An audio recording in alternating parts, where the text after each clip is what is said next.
Okay, scooter tramps and chopper jockeys all across the land. It's 9 p.m. on the East Coast,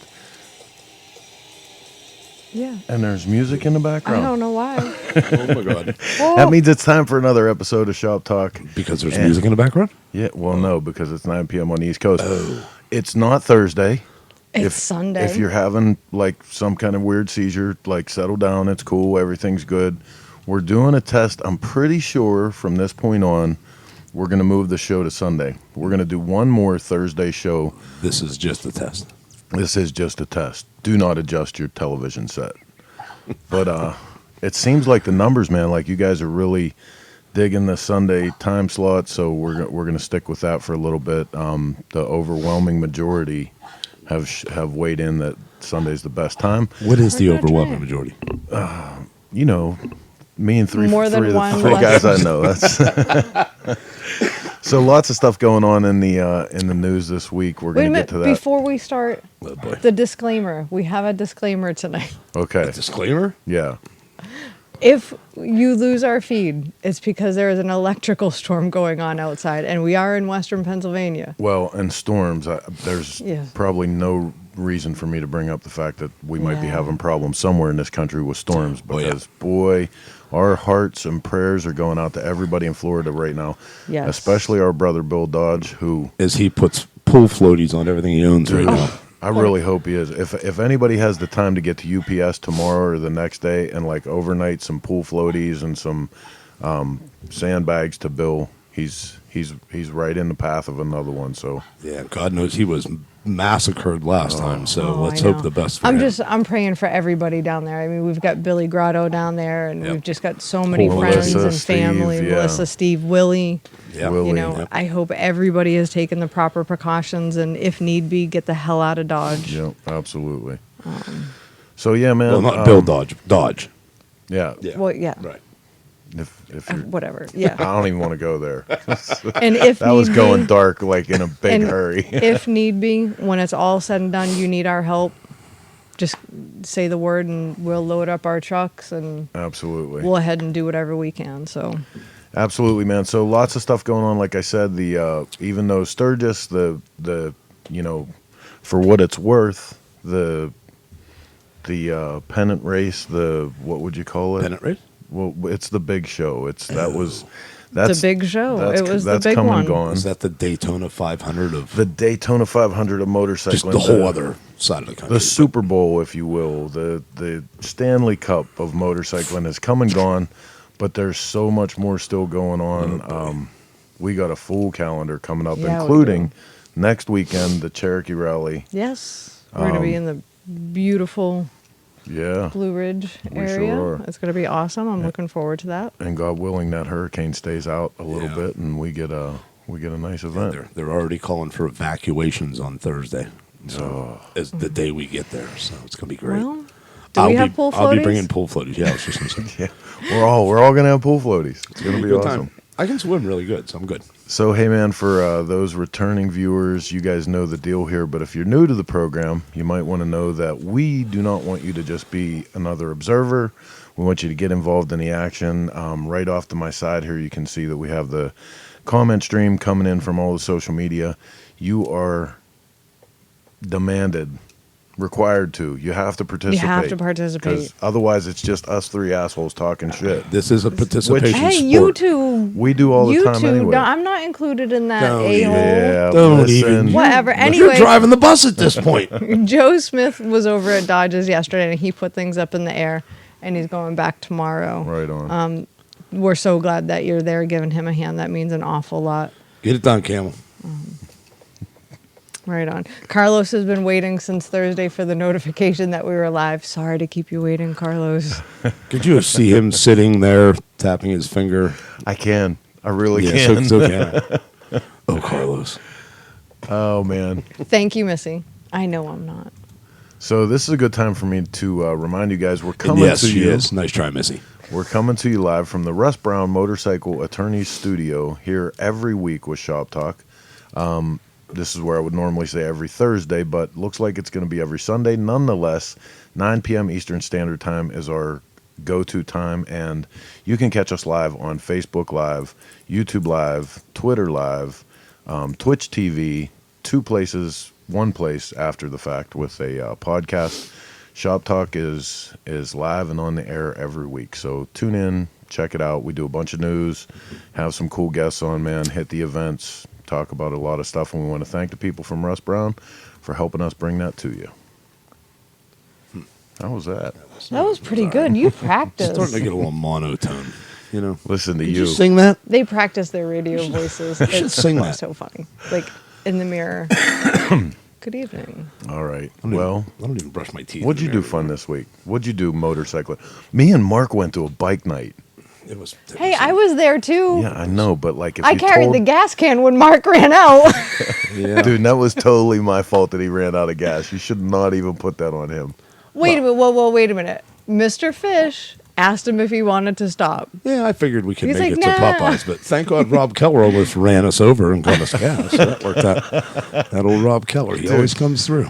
Totally freaked me out too. Okay, strangest bike night though. It really was. I'm sorry. I totally have to throw the bike night under the bus because all the motorcycles were outside and all the people were inside. Like, kind of for me defeated the purpose Yeah. of having a bike night. Well, it's beer night, not bike night. You just got to get there somehow. No, you just have to get home somehow. True. So anyway, like I'm saying, man, this is what we do. This is a little thing every week, 90 to 120 minutes of all the bullshit we can fit. And it usually starts off with a little thing we call the news.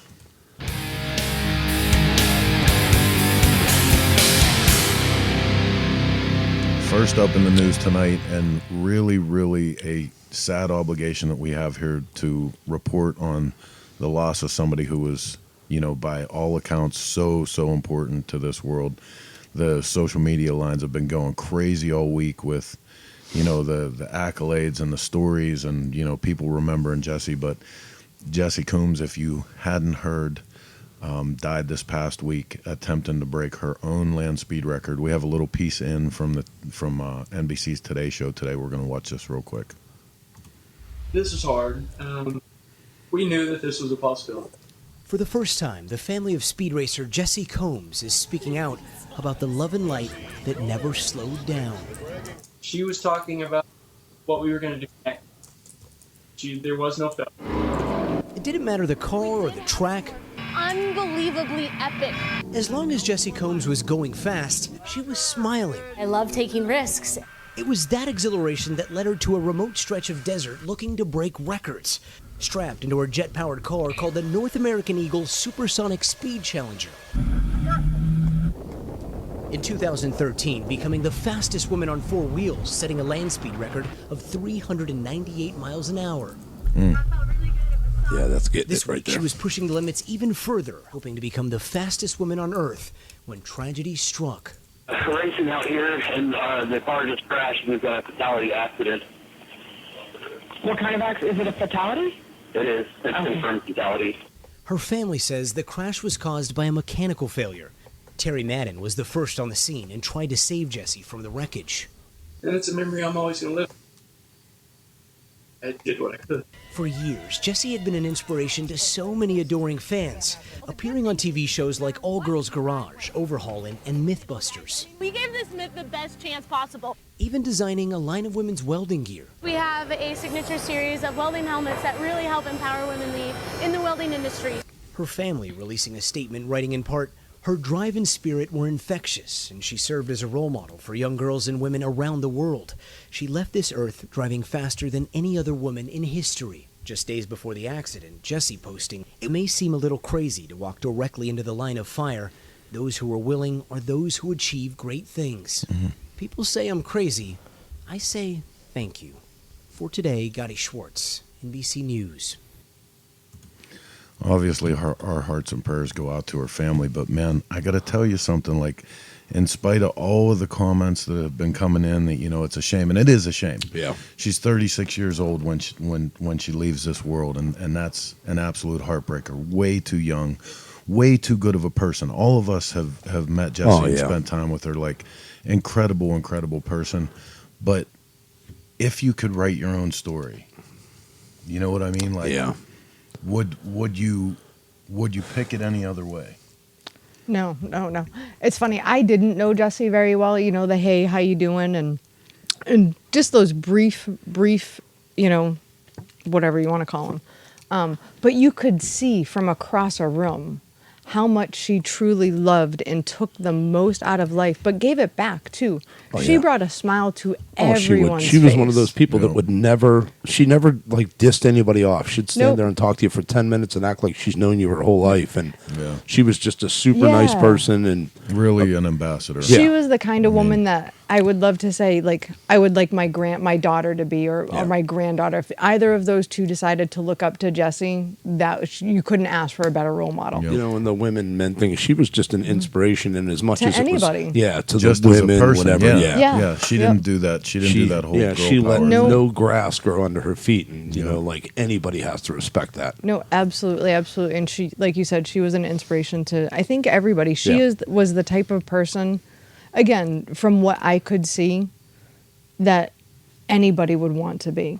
Or not to be, but How to about be friends with? Yeah, anybody to would be want around with, her. to draw some of that good energy and her zest for life. And Yeah, definitely a fun person to be around. She made things exciting. So yeah, she did.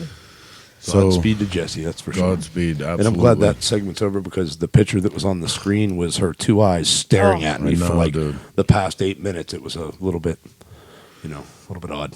Well, let's move on to something else from the news. This is not nearly as dear to our hearts to talk about, but temporary vendors. This in from the Rapid City Journal. Temporary vendors collect $1.2 million in taxes in Sturgis Motorcycle Rally. What does this mean? That in spite of the fact that every single person this year that you talked to said, man, the rally's down. It was. I can tell you that for true. What's interesting about the rallies down is if you look at this paragraph right here from the Rapid City Journal, the state received most of the revenue. The Department of the Revenue said that in the news release, state sales tax collections have totaled $733,312 compared to $742,181 in 2018. That means they are not far off of the mark. $10 or so $1,000, $9,000. Yeah, all out of the people that bust their ass to get their product there and to get in there and try. I mean, sales tax is sales tax. That's one thing. But here's where we're going to start talking about something. With so many numbers down, they still manage to make their profit. And where does that money come from? Well, I know exactly where it comes from. Yeah, absolutely. And these are definitely things that should be talked about. Well, like the fact that, and these are new regulations within the last 5 years or so. If you give away a sticker, you have to pay taxes on it. If you give away a meal, so like every year we do our run to the line, and the Iron Horse sponsors a meal for all the participants. They have to pay taxes on that meal. They have to pay taxes on whatever the retail value would have been. When we give away prizes, you have to pay taxes on that. That roller that we gave away to that amazing bike had to pay taxes on that. That's how they're collecting their taxes. They're not collecting actual sales taxes. Right. And like here's the thing that's bullshit about that. Like pretty soon here, it's no, I mean, yeah, Sturgis is always going to be a mecca. It's a place you have to go to, but man, every little town across the country wants to have a bike event now, and they want people to come, and they're not going to beat their ass like that. Yep. Pretty soon you're going to have a lot of people giving away their space at Sturgis. I'd still like the question answered, how much revenue did they make off of pullovers, citations? God, that's got to be off. You never went anywhere without getting pulled over. There's the other big factor on that too. Yeah. It's like not only are they killing the people that are bringing the product there for people to bring home for memories and this and that, but God, you get pulled over 3 times going from point A to point B. Look at this statistic. This goes right to what we're saying. This 2019 rally had 1,006 temporary vendors compared to 1,011 in 2018. So right there, that they're still keeping that base. Yep. You know what I mean? Like it's not the vendors aren't going anywhere. The even when the numbers are down, man, like people are supporting this event. And like, one of the things that we found out because we took Flat Broke Chops and Rods out to Sturgis this year, and we found out that since the last time we set up as actual vendors, not only do you pay a permit fee now, you actually pay per square Per footage. square foot. That's on, crazy. On top you have of that. the flat fee, and then it's it's ridiculous. nuts. It's complete, and it's even more foreign for me. I come from a tax-free state. Like, you pay real estate taxes where I'm from, and that's it. You don't pay sales tax. You don't pay employment tax. You know, Yeah, so so- when they're taxing you on stuff that you give away for free, if I give you a sticker, I have to pay taxes on that. I call complete and utter BS. Who says Utah Bike Week? Where's that at? Utah, where's Utah Bike Week? Oh, Probably there's a comment coming in. Probably Utah in Bike Utah. Week. I like Utah. Left yourself wide open. Eat, for drink, that and be one. merry for someday a man up in Utah. All right, man. So let's keep rolling through the news here a little bit. We got a lot of great guests coming up throughout the rest of the show. This in from Triumph Motorcycles from the Rob Report, actually, which not on my top 10 list this week, and we're going to get to that later in the show. But Rob Report brings us the news that the 2020 Triumph Rocket 3 has more torque than any other production motorcycle on the market. The Cruiser's monstrous motor is without peer, but wait, there's more. Dude, they literally printed a Billy Mays. But wait, there's more. But wait, there's more. If this son of a bitch makes julienne fries, I'm buying that's one it. tomorrow. Me too. Imagine, just use this jack, put it up in the air, insert potato here. But wait, great. there's more. Order now and you get two. That's right, two. That's right, two for the price of one. Just pay shipping or pay shipping and handling. Oh, did you see my post earlier this week? I don't pay attention to anything you do. I know, but you should have looked at this because it was awesome. I put up a picture of Jack Nicholson as the Joker. Yeah, I did see that. And it was his You're a quote. funny guy. It was his quote that said, "Bob, this industry needs an enema." Yeah. Well, It's the so next true. part of this is the industry need an enema thing. So, Okay, go ahead. well, just we were talking when you get to the next. Oh, the next news. Yeah, the next Okay, news. Here you go. Yeah. This comes to us from Channel 4, CBS Denver. Women bikers converge on Harley-Davidson dealership and world record attempt. Let's take a look at what they said on the Anywhere news. near Frederick this morning, you probably saw and heard many motorcycles cruising that area. Dylan Thomas explains women who love choppers were hoping to set a record while helping others. Have you ever seen this many women on a motorcycle at one time? Well, the answer is no. They're trying to set a world record today, and it all goes for a good cause. The roar of motorcycles could be heard around northern Colorado Saturday, It brings me great joy. nearly all of which were driven by women. We're in Colorado. Oh, look, I have the and wrong us screen women up. bikers are growing like a weed. Which is why Susan Udell We're all sitting there like Did you- dumbasses. world record Did for you spend most too much women time in bikers at Colorado? one When I- moment. Were you eating the edibles again? 1,000 bikers registered. How many are women? And they said 4,000 or 5,000. She needed more than a quarter of those for the record. UK women have the world record of 1,132. Each biker took off with a number on their arm and a goal to help others. All the proceeds from this incredible event come directly to Firefly Autism. Thanks to the women, It affects all of us. Denver-based Firefly Autism will be able to help more families impacted by autism. We work with children who are impacted with autism. Those monies get to scholarship families who might not be able to pay their deductibles. These women are having a huge impact. And while the rally was fun for all, unfortunately, they came short of the world record. But with a positive attitude for the cause they supported, Uderos joked she could walk away with at least one record. I can get the record for the most women bikers with records. In the end, this event was still a big success, especially when you figure so much money was raised for such a great cause. In Frederick, Dylan Thomas covering Colorado First. And while the event fell short of the world record.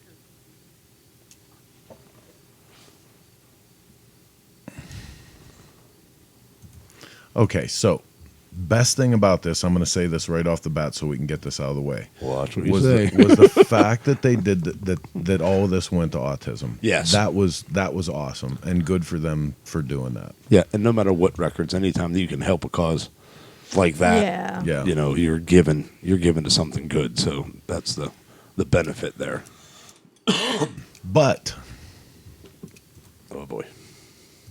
I just think, you know, I keep saying this over and over again, and you know, I know some people will point me out as being a hater for this, and man, I love my sisters that ride, but just ride, just stand up to be counted as people, right? You know, like I think we have too much of the shit, you know, this kind of bike, and these are cafe guys, and these are chopper guys, and these are girls on bikes, and these are Republicans on bikes, and these, you know, like it just needs to be all inclusive. Like it needs to be inclusionary, not exclusionary. But I feel like that about most things. I kind of feel like I'm cutting my own throat though, because I have a grand plan to start a motorcycle magazine. No, now, shut your mouth. Wait, Where's the mute button? you're really gonna no mute. You're really gonna censor me? Yeah, I'm censoring you. No.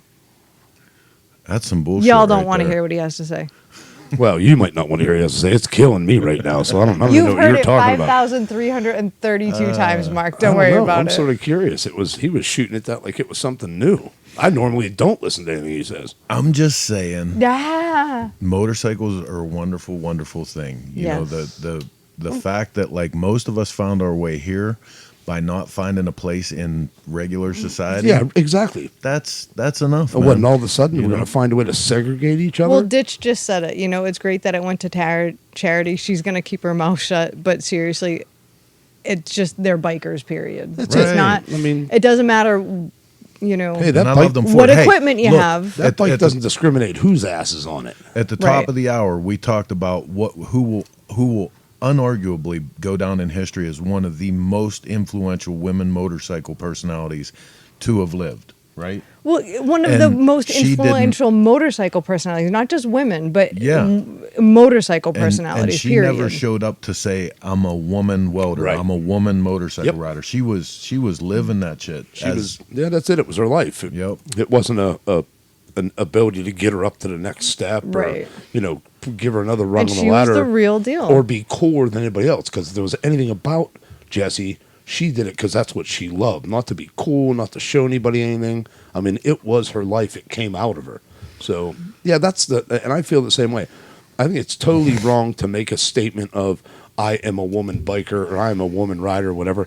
I'm a rider. Everybody's the same in all reality. Like I said, the seat doesn't matter, and you know, God forbid you wreck, the pavement doesn't care. Right. So it doesn't matter who you are. So, you know, be safe no matter what color, creed, whatever you are. Just, you know, don't push people aside because they're not what you want them to be. Otherwise, people would be criticizing you for that beard every day. Well, even like I go through it every day. That's one of the things when we met the Litas in Fort Collins. And we actually asked them, you know, can men come? And they said, yeah, as long as they're not dicks. Right. That should be like the general rule. See, no. That's where it all goes wrong right there. Okay, as long as you're not an a-hole, hey, man, anybody is welcome. Listen, while I got this shot up right now, I have to brag on the fact that like we have one of the coolest sponsors in the world in the Russ Brown Motorcycle Attorneys. Got us this killer backdrop, and you guys can't see it, but this thing pops up and like it folds down to a little box like this, and it pops up, man. And so anytime that we go out on the road and we need to have a backdrop for the show, this thing is traveling with us, and we just I wanted to put that out there and thank them for that, because it's totally bitching.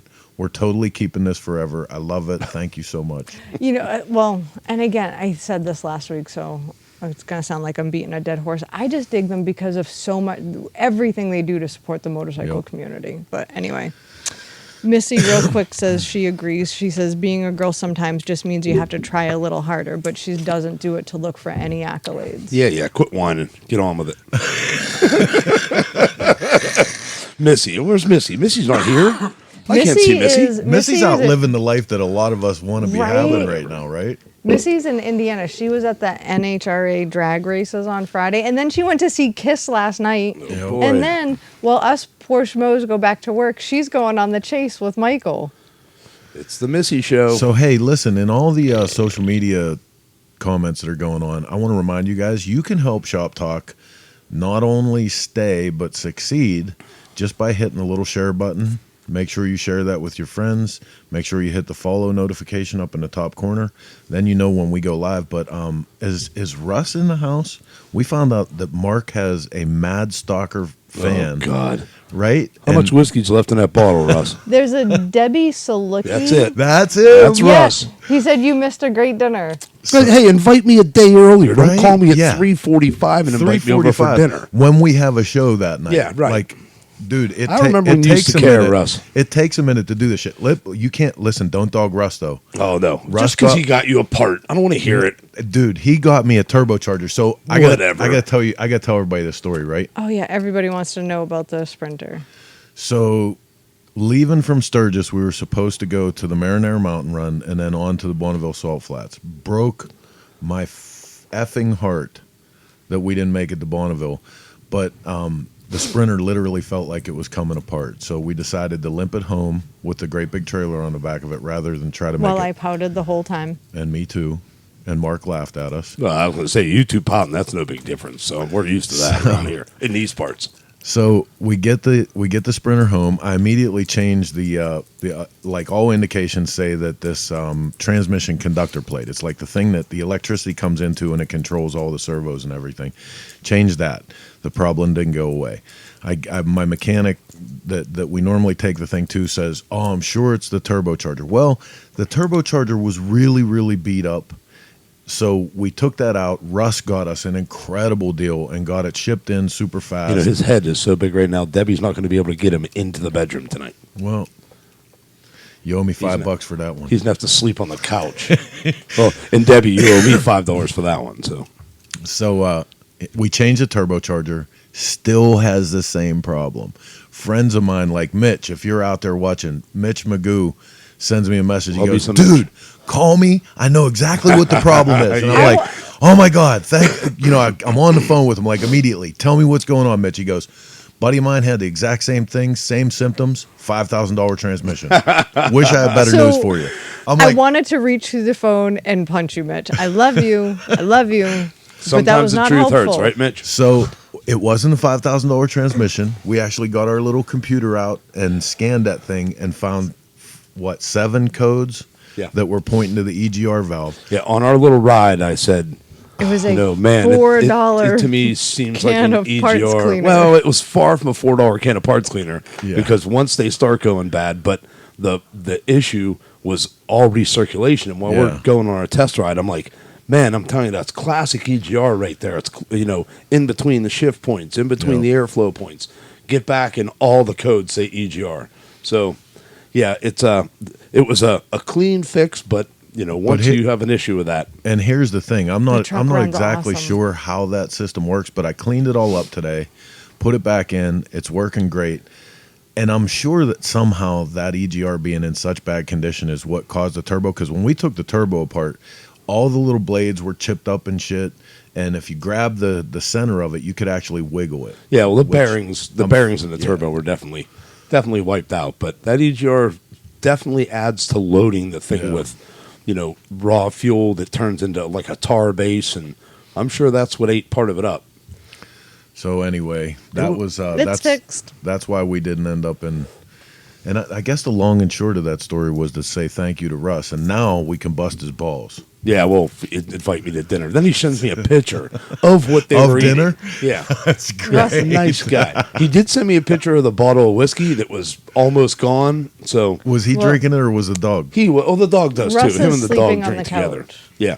Right now. Yeah. Russ is sleeping on the couch. Debbie's watching herself. Russ is sleeping. So tomorrow, Russ is going to call Mark and tell him about the show that he watched that he's not even watching. And I got a bust on him because Debbie's awesome. So somebody has to be truthful in that household. Debbie and Harley got it going on. So poor Russ. I assume Harley's the dog. Yes, Harley's a little monster. All right, man. Well, listen, we got a lot of guests to get to here in the rest of the time we have with you guys tonight. But real quick, we're going to take about 2 minutes and do some business for the show. Stick around.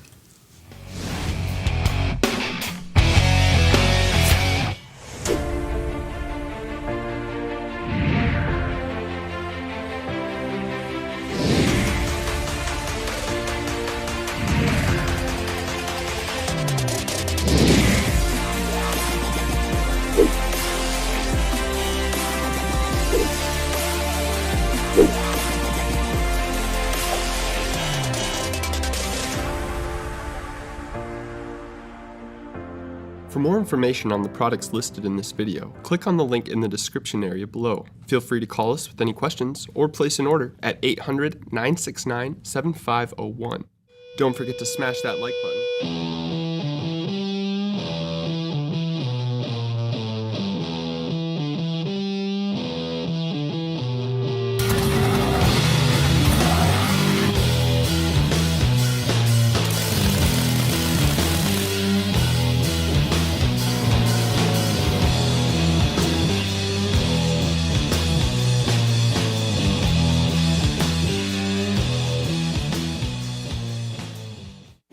Hey, I'm Billy Lane from Choppers Inc. and Sons of Speed, here on my 1911 Indian Sons of Speed Racer, out here at the Pappy Hole Campground, Sturgis, South Dakota.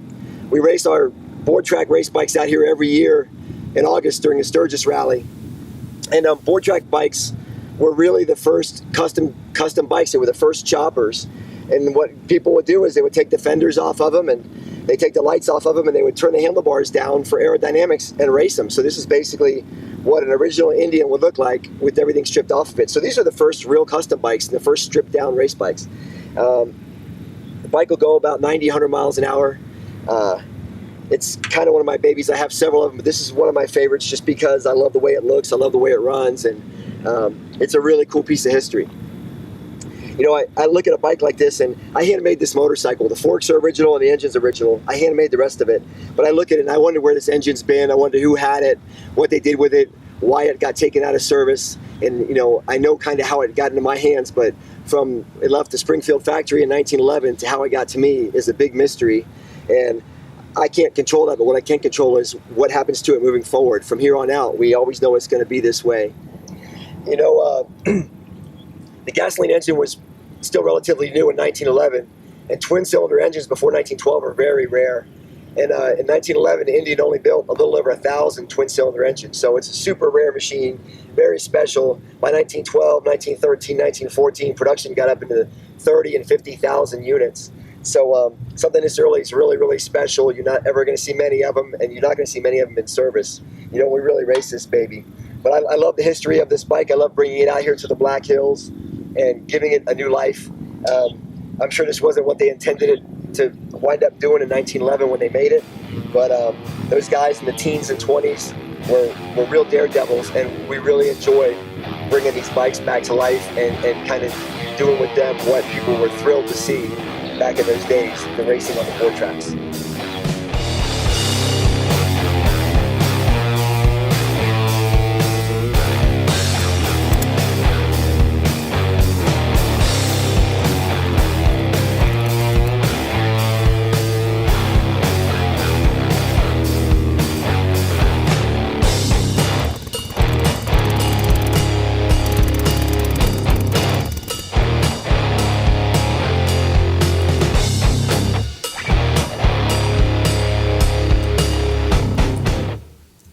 Okay, so that last video wasn't so much a commercial, but it's kind of a public service announcement. If you guys aren't aware, if you don't subscribe to Billy Lane on YouTube, on his YouTube channel, the Choppers Inc. YouTube channel, get over there now, because he's launching a whole series of programs, man, with more shit like you just watched. We're gonna keep just cool. And we're going to keep stealing them and putting them up here. And, like, you know, we With asked his permission. Yeah, we asked his permission, but shamelessly taking his shit and repurposing it here. So Billy, like, you know, not only builds some of the coolest shit, but the stuff that he does with media, I really, really enjoy it. So make sure you get over there and check him out. Give him a follow. Always worth watching. He always does something off the charts. Absolutely. All right. Daryl Huxall checking in from Minnesota. He said he was in Davenport on Friday night, and the old bikes put on a hell of a show. Can't miss an event once you've been there. I personally haven't been. I would like to. Love Davenport. I need to clone myself because there's so many, especially this past weekend, there's so many cool things going on that I would like to be at. Multiplicity. Yeah, well, I like pizza. I like pizza. Bad idea. That's awesome. There are days that I think Chris is number 3 anyway. Hey. Watch it. And with that, She touched my Peppy Steve. We're going to go to our first guest. A lot of talk going on about the event in Tennessee. A couple years running now, the Tennessee Motorcycle Music Revival. and also the Bill Dodge BC Moto Invitational that goes on there. The Loretta Lynn's Ranch, famous property. Awesome place. Anybody that grew up in motocross, the Amateur Motocross Nationals happen there. Totally sick property. The place to go be when you were into the motocross scene. Oh, absolutely. But a few people have brought this thing back into the eye as far as the V-twin industry, and not just the V-twin industry, but road motorcycles, and throwing a hell of an event. And we're lucky enough that we're going to go right now to one of the promoters, Buck Shaw, who is standing by, and he's coming on to talk to us about the event this year. So let's go see if we can get him.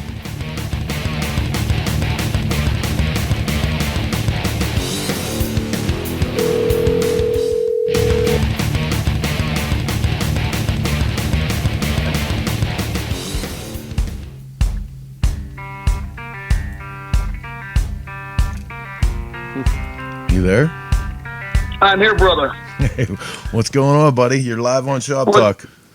Oh man, I'm so nervous. I got to call my mom. I finally made ShopTalk. And listen, I'm a huge Mark fan. I've been stalking that guy for years. Well, yeah, you can stalk. You can stalk me anytime you want, Buck. Dana says you're okay. So listen, I really appreciate you taking some time with us tonight. You guys have, first and foremost, I want to talk about this because this is the holiday weekend, and you guys have a special going on right now to get more people to this incredible event. So let's start off talking about that. Let's talk about, where people can take action and get some discounted tickets. You bet. We tried to be really aggressive. Live Nation came in and throwing a huge rock concert that same weekend. So we figured, you know what, let's get after it a little bit. And we rolled back pricing to $89.95 for the 4-day event. Nice. That includes primitive camping. So for the old school guys, show up with your stuff tied on the back of the bike, tent up, and you're good to go. So it's a great value at $89.95. We got a ton going on. Then go to the website, code LABOR19 at motorcyclesandmusic.com. Right on, man. You, it's important for me to say this because, I don't know how many people today, we get caught up in how fast this stuff is moving all the time. But this is, you guys, neither you nor Carrie, your partner in this event, are new to the motorcycle industry. You guys have been involved like neck deep for quite some time now. Yeah, we're 20 years in. Right on. And I got to say, too, Chris, for me, the relationships we built are so freaking important to us that we got to do something cool. We weren't willing to do just the same old thing. We're trying to do something special. Well, one of the nice things about this is it's a recreational event. This isn't an event you come down and you have to work to. This is somewhere that, like Buck, we go to these events and we all work our asses off. And this is an event that not only do the people that are coming to the event, but the builders, the people in the industry come, and it's a recreational event. It's like, me and Dana are super excited to come to this because it's one of the only events that we're going to get to go to and do nothing. Get to enjoy ourselves and come hang out with you and one of my favorite people in the world, Bill Dodge and Jeff Cochran, and some of the biggest people in the industry are going to be here. And you're really knocking it out of the park. Back. Yeah, it's cool. There's the river to sit in. There's cool riding. The music's off the charts. The area is beautiful. You took every little bit of what bike events are supposed to be and got them all corralled into this one little area and just hit a home run, man. You really did. Well, thanks, bro. It didn't happen by accident. Carrie and I have been working on this thing really for about a decade. Yeah. And it's crazy road how it came and then it went and it came back. But it's by design. And, we kind of started with a simple rule, and that is we will not deal with assholes and we will not tolerate drama. The vibe out there should be friendly, inclusive. I heard you guys talking earlier. I don't give a shit if you ride a 1920s Harley or if you ride a Honda Rebel. It does not matter. That's it. Come out and get in the wind and hang out with people that love bikes and have a great time. Yeah, and that's the nice part. It's not a segregated situation, and these people are pulling it in and making it one. And I said, I'm super excited to come there. We were kidding here about laying our itinerary out for that, and it's dude, that's all. The rest of them are written in black, and Tennessee Music Revival is in big yellow bold letters on my phone. So I'm looking forward to coming. So. It's going to be a good time. And we'll party. We have stuff going on from 11 in the morning till bonfires at 3 in the morning. It'll be we'll be tired at the end of that just by hanging out. Well, I'm looking forward to it because normally I'm tired by doing everything but seeing the people I enjoy seeing. So this is something. I feel you. Yeah, it's going to be pretty good. Thanks, bro. Well, let's talk for a minute, man, because you said that you guys have been working on this for a decade, and I remember, like, you guys trying to get this together, and a bunch of stuff that was going on, and like, why it's taking this long is the importance of that area and that property specifically, and its relation to other things around the area. Like this really is by design, like you said. This is the perfect place to hold an event. Right. Well, and it's so cool too. Is I've been blessed to get to spend some time with Loretta herself and with their family, and even before us and you and Bill and the right people, the vibe with that group was already really unique and special. So you blend those two worlds of like that history and that patina of music. I mean, Merle's played there, Willie's played there, Hank's played there. It's crazy. Yeah. So you blend all that together, and there's a feeling there that is really unique. Yeah, the history's created a vibe. Yeah. I think so. Yeah. I think so. Right on. But yeah, crazy road. Sometimes a great idea takes different. It takes a weird path, and the funny part is it was an idea, and thank God that you guys took the time, because if you would have hammered into it, it might have just been another stopover for a minute. So taking that time probably made a big difference. For years we did, BMR, which didn't happen last year, but it was a really cool, tight event, and you just expanded that idea and came up. I mean, it's just an amazing, amazing scene right now. So really something we're looking forward to. Well, we're super stoked to have Cycle Source involved. Obviously, Bill and the BC Moto, it's just, it blows my mind. I tell people, even if you don't care about motorcycles, you've never even seen one, you walk through that barn, and I promise you, you're going to feel something. You're going to be moved. Well, it's pretty cool because it's one of the first actual events, otherwise than one it's one of the first events we were actually personally invited to for Flat Broke, right? Yeah. I mean, in all reality. So to have our bike in amongst all usually those we other get people. uninvited Yeah, with normally they Flat ask us, hey, could you possibly stay home for a minute? They tell us the weather's going to be real bad, But to have our bike in that lineup, have one of our bikes in that lineup, it's an honor. So the whole thing's just going to be cool. Like I said, I can't say enough times I'm looking forward to it. Let's talk for a minute about some of the other stuff that's going on, because not even just the music. You guys got a killer music lineup.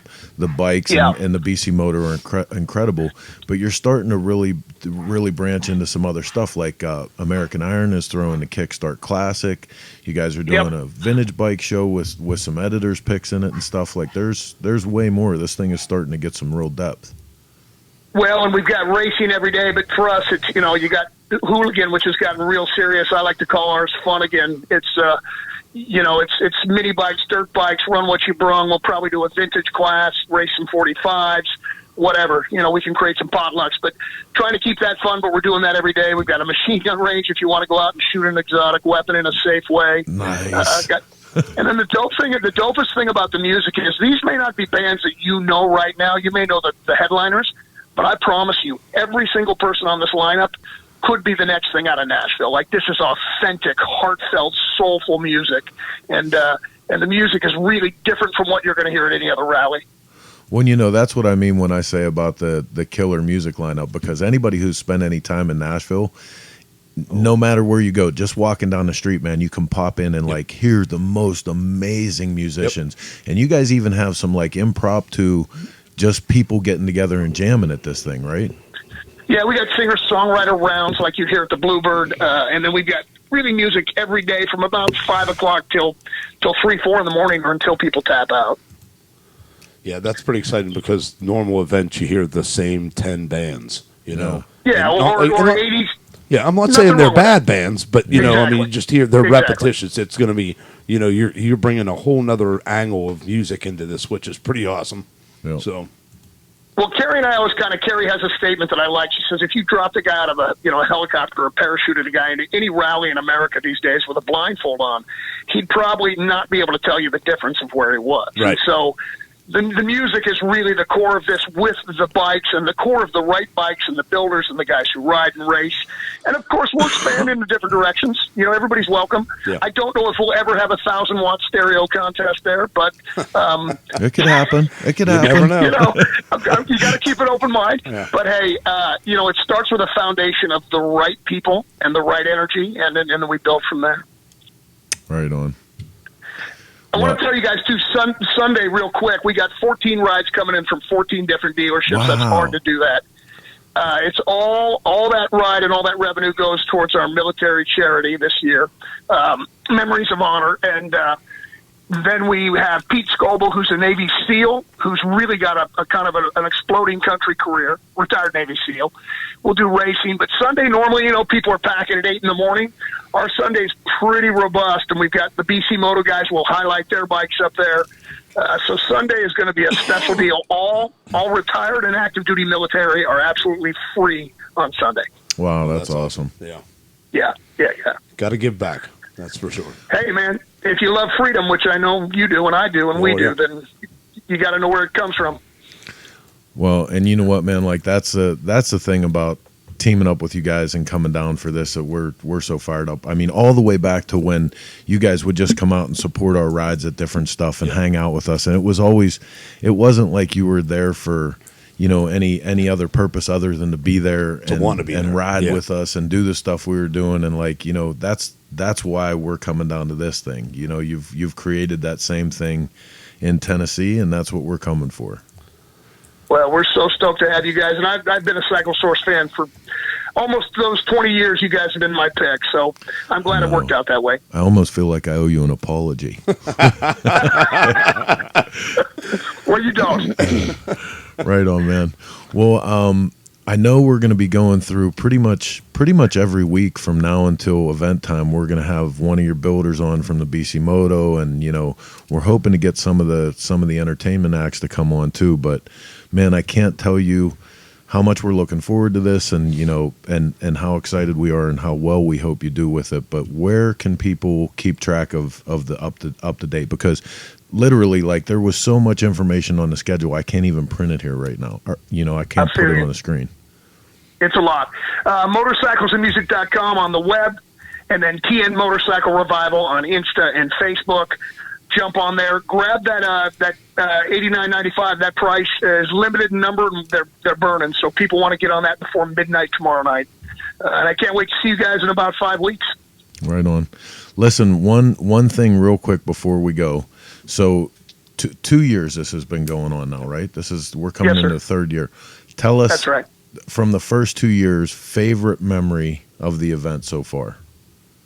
You know, the first year was a mind blower to actually be invited on the stage to sing with Loretta. Like, this woman, man, and forget like the thing you were talking about earlier, the fact that she's a female or Jessie was, that's not the point. When you meet people that powerful, they're just a force of nature. So Loretta's, I mean, she was like the original badass. Yeah, she was. You know, and to be on stage and sing Coal Miner's Daughter with her year one was pretty amazing. In that industry to boot, she was a badass, you know? Oh, women didn't do. I mean, do what she did. She had like 6 songs that were banned for just being too controversial. Yep.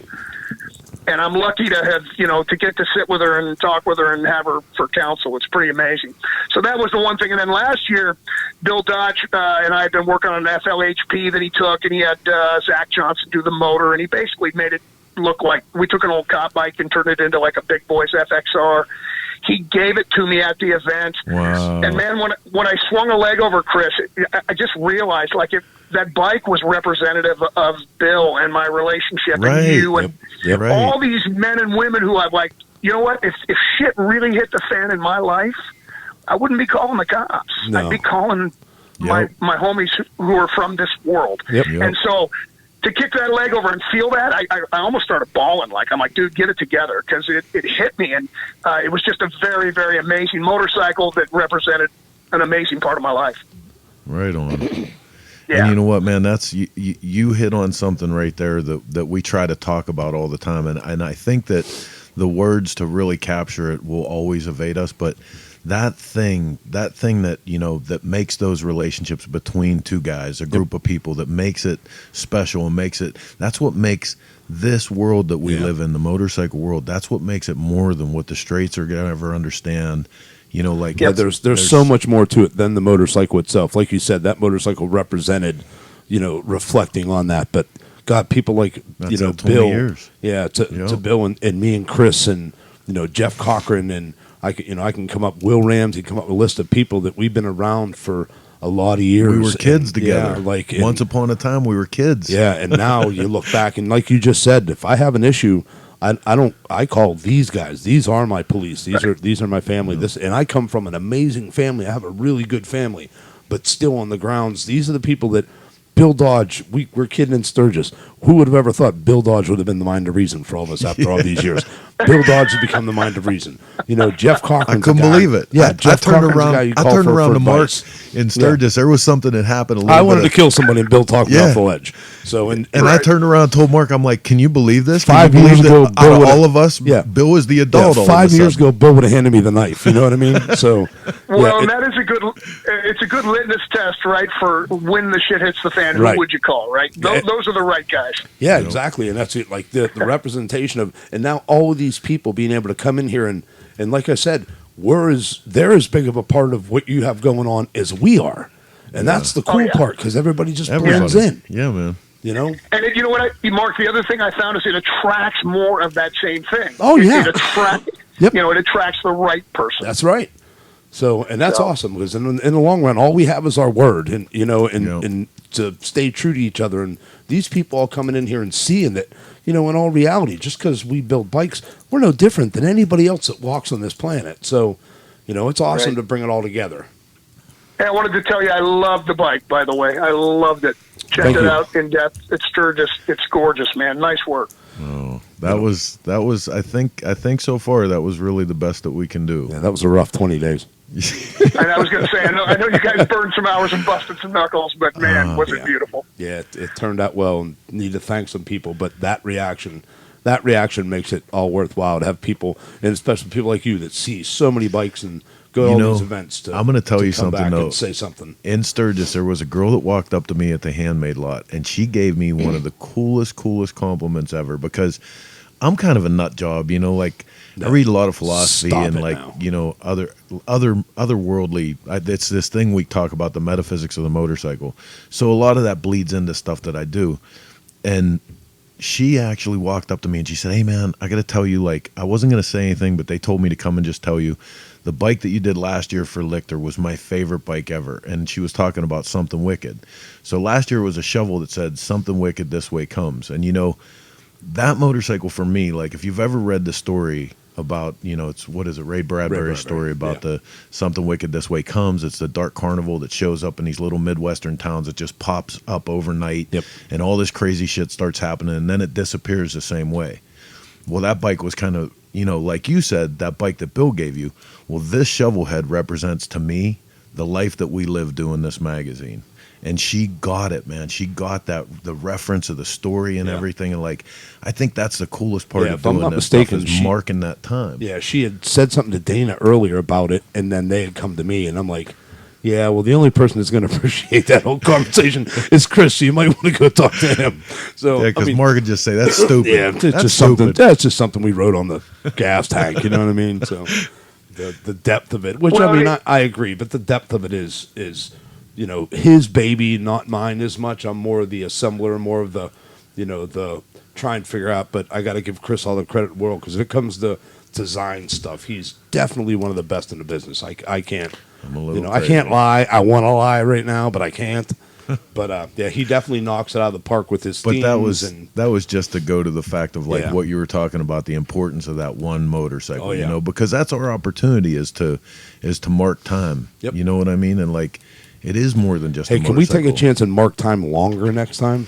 Can we do it in like 23 days? Hey, one other thing too, man. I wanted to tell you guys. You know, so I grew up in a pretty weird environment with a lot of addiction, and I don't drink much, and I don't drink around my kids. But so when someone said, "Hey, our kids welcome," in the beginning, I was like, "Hell no! I hate seeing kids at a rally."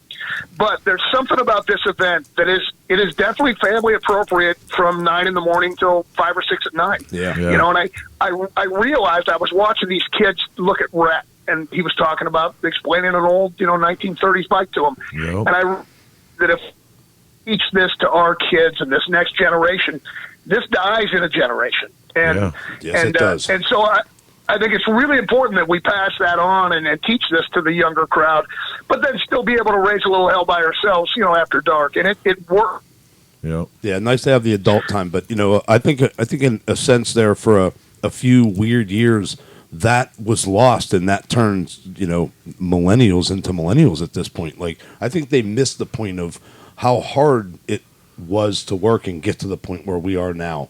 You know what I mean? I don't think they saw that really existed. I think one day, like the Dark Carnival, they think one day you wake up and bam, it's all on the table in the dining room, So, but to be able to separate the fun and the work.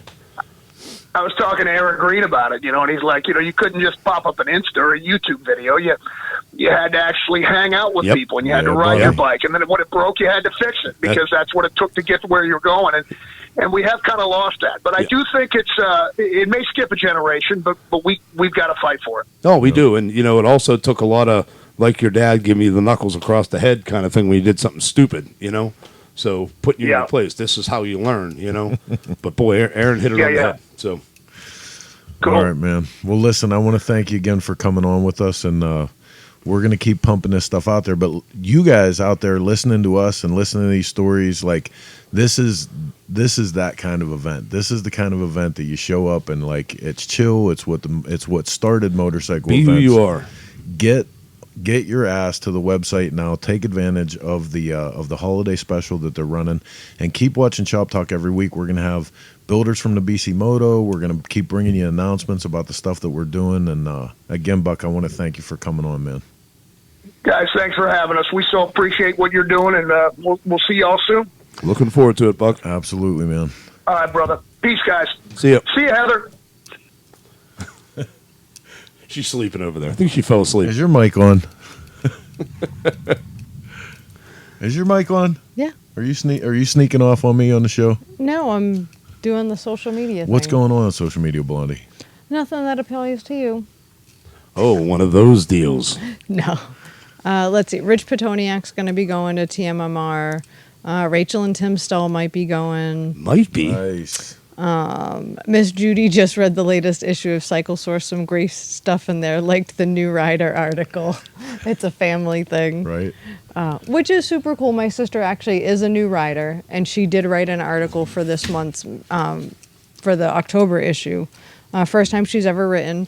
And she just wrote what it's like being the new rider out there.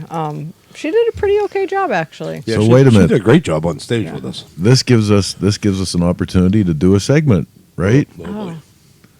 Is there music? There was, but I can't He find dropped it. But There anyway, it is. so it's in the October issue. I have the best big sister in the world. Help me out here, please. You're slow. Oh my gosh. I'm doing five things at once. Well, you got a 3-minute nap over there. Yeah, hey, and listen, like, this is my wife. I love her to death. But if I was Jesus Christ, she'd be like, stop calling them disciples. They're 12 losers that hang out with you. Nobody has a job. I wouldn't be wrong. Well, them 12 I don't losers even know created where history. there it is. Oh, I think it's raining. there we go. Oh, yeah. The new rider. So, yeah, you guys can check that out. And that's Yeah, and she was like killing it up on stage with us too. Yeah. Like she didn't At Grease and Gears Garage in didn't hold Laconia. back. She got her hands dirty. Like we were trying to get in there and do stuff. She was like, "No, let me." Yep. Yeah, she's which is pretty awesome. Like I She's a said, I have badass. like the coolest big sister ever. She's incredible. Yeah, we had fun with her up there. And I'm saying that, and she's not even watching. Yeah, so it's okay. Well, she's So- probably napping. She needs a rest. The rain is coming down like crazy here in Pennsylvania. And before we get to the next guest, I'm going to show you guys a little bit of what we're talking about, of how cool TMMR is, so you guys can get ready for that holiday special.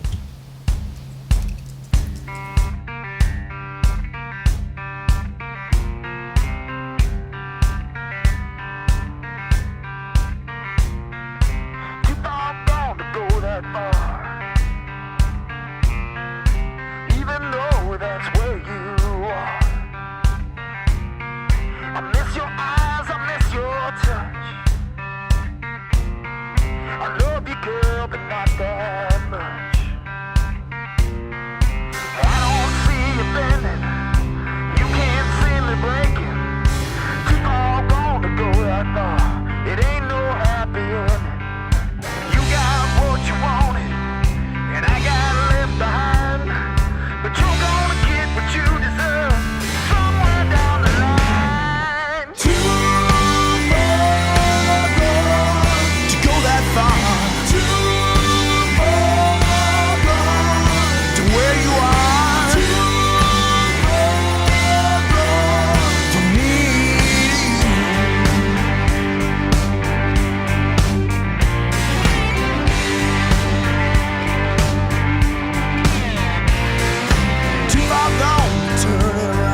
literally cannot wait to get to this event. Yeah. But I got to ask you a question.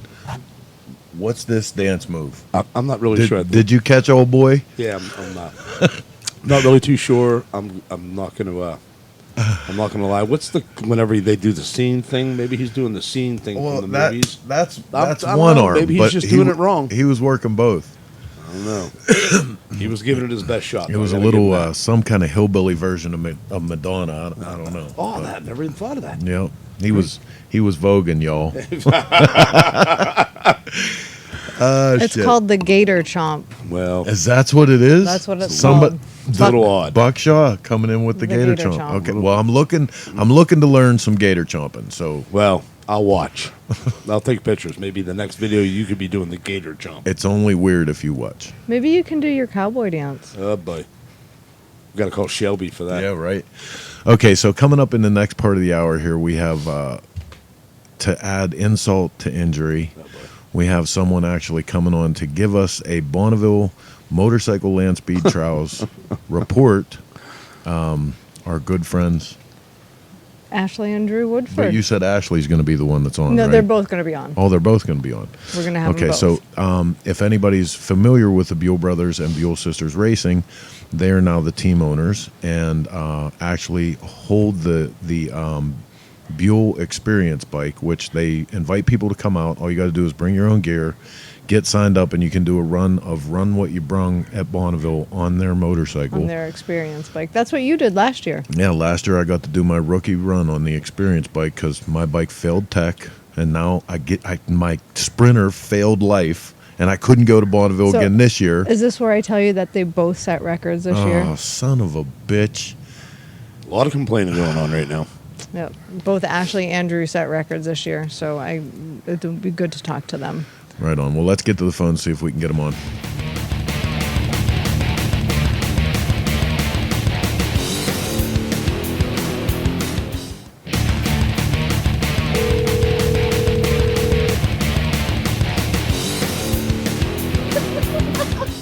What do you want?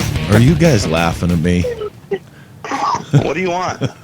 We want to talk about Bonneville, man. I was just laughing because I just heard you find out that we both got records. Right? No, I'm super excited for both you, obviously. Well, thank you. The only thing that would have I made just stubbed my toe. the only thing that would have made it better is if I was at Bonneville and saw it personally, but I know we had a spot set up for you and everything just in case you were joking with us. He's going to pout until next year. I'm tired of hearing about it already, to tell you the truth. So that's what I hope. So tell us about your records. Well, mine, it was a rough beginning of the week. I decided to try all the courses. I went off course. Don't do that. You mean all the courses in one run? I did. And then pulled my head out, and then I went after a record that was currently at like 126 and change. Right and then I on. upped it Monday, upped it Tuesday, upped it Wednesday, finalized it Thursday of a 136.282. Good for you. She crushed the record. Yeah, and I started out on my own record from last year when you all were there. It was 139 something, and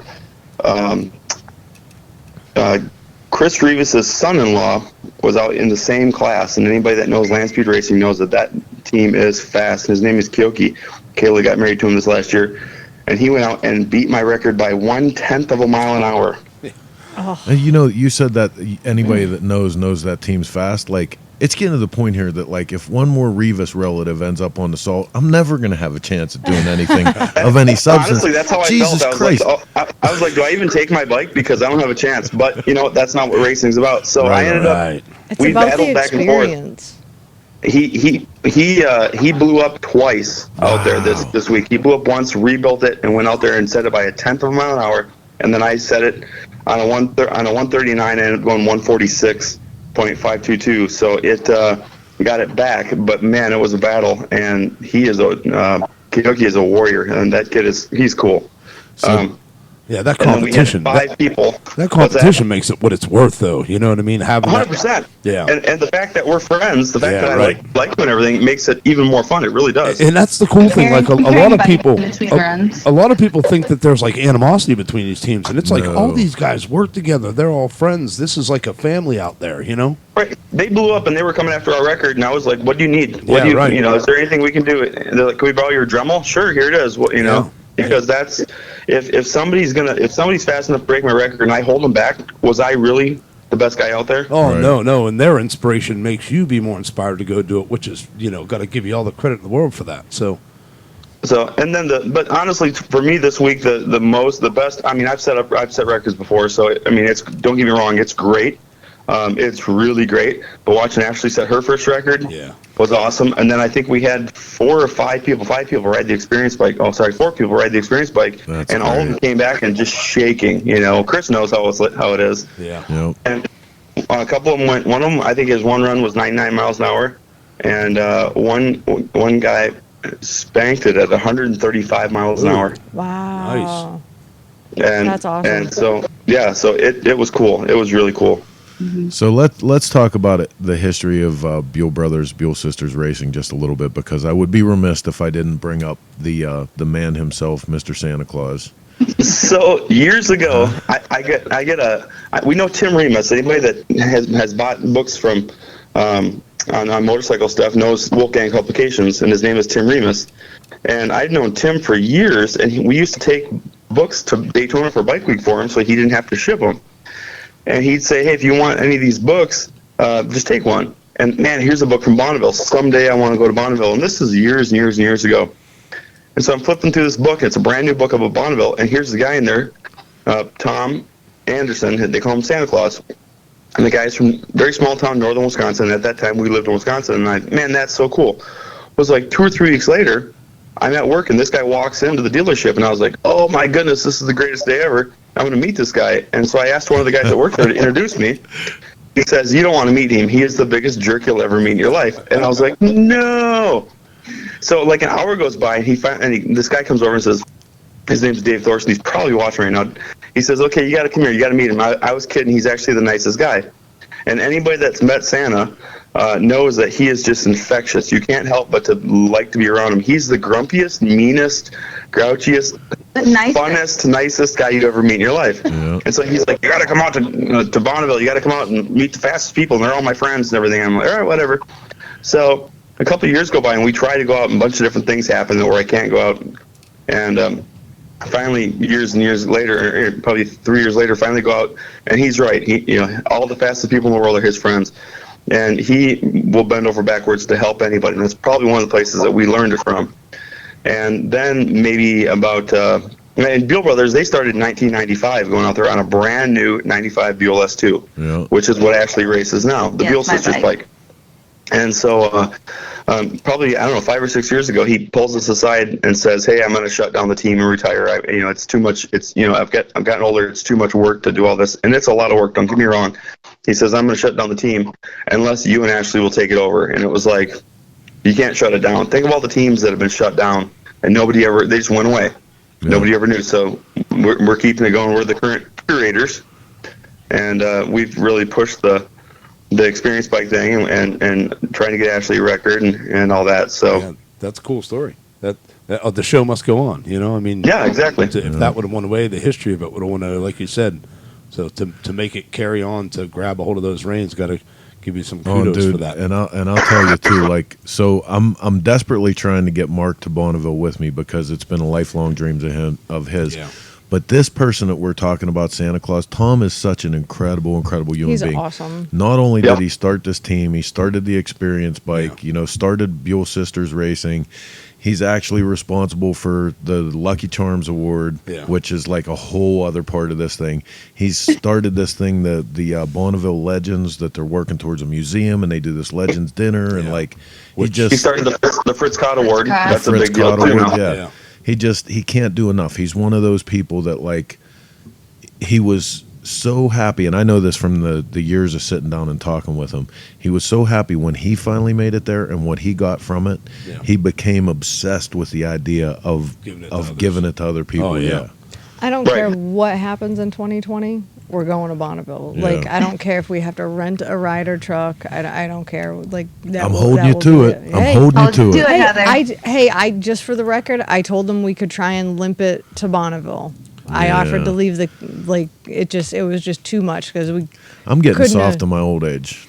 Now, Well, you know, that's the other thing about Bonneville is people forget. You're out in the middle of nowhere. It's, Yeah. Getting there can be a challenge. Right. I've learned that the hard way a few times. This year, getting home, man, the truck wanted to get hot. We live in Arizona now; it's hot here, and the truck getting home was questionable this year. And last year we went through it, 4 tires getting home. Yeah. 3 tires. Trailer getting tires. home. Mike Yurko just said he'd pick us up on the way. Right on. All right. Yurko's a good guy, but you don't want to ride with him. He's scary. No, I'm kidding. Well, listen, Bring you to Canada. I'm going to put it out there too, just in case anybody's holding. I need some of the good stuff. I'm looking for an air shifter set up for my bike.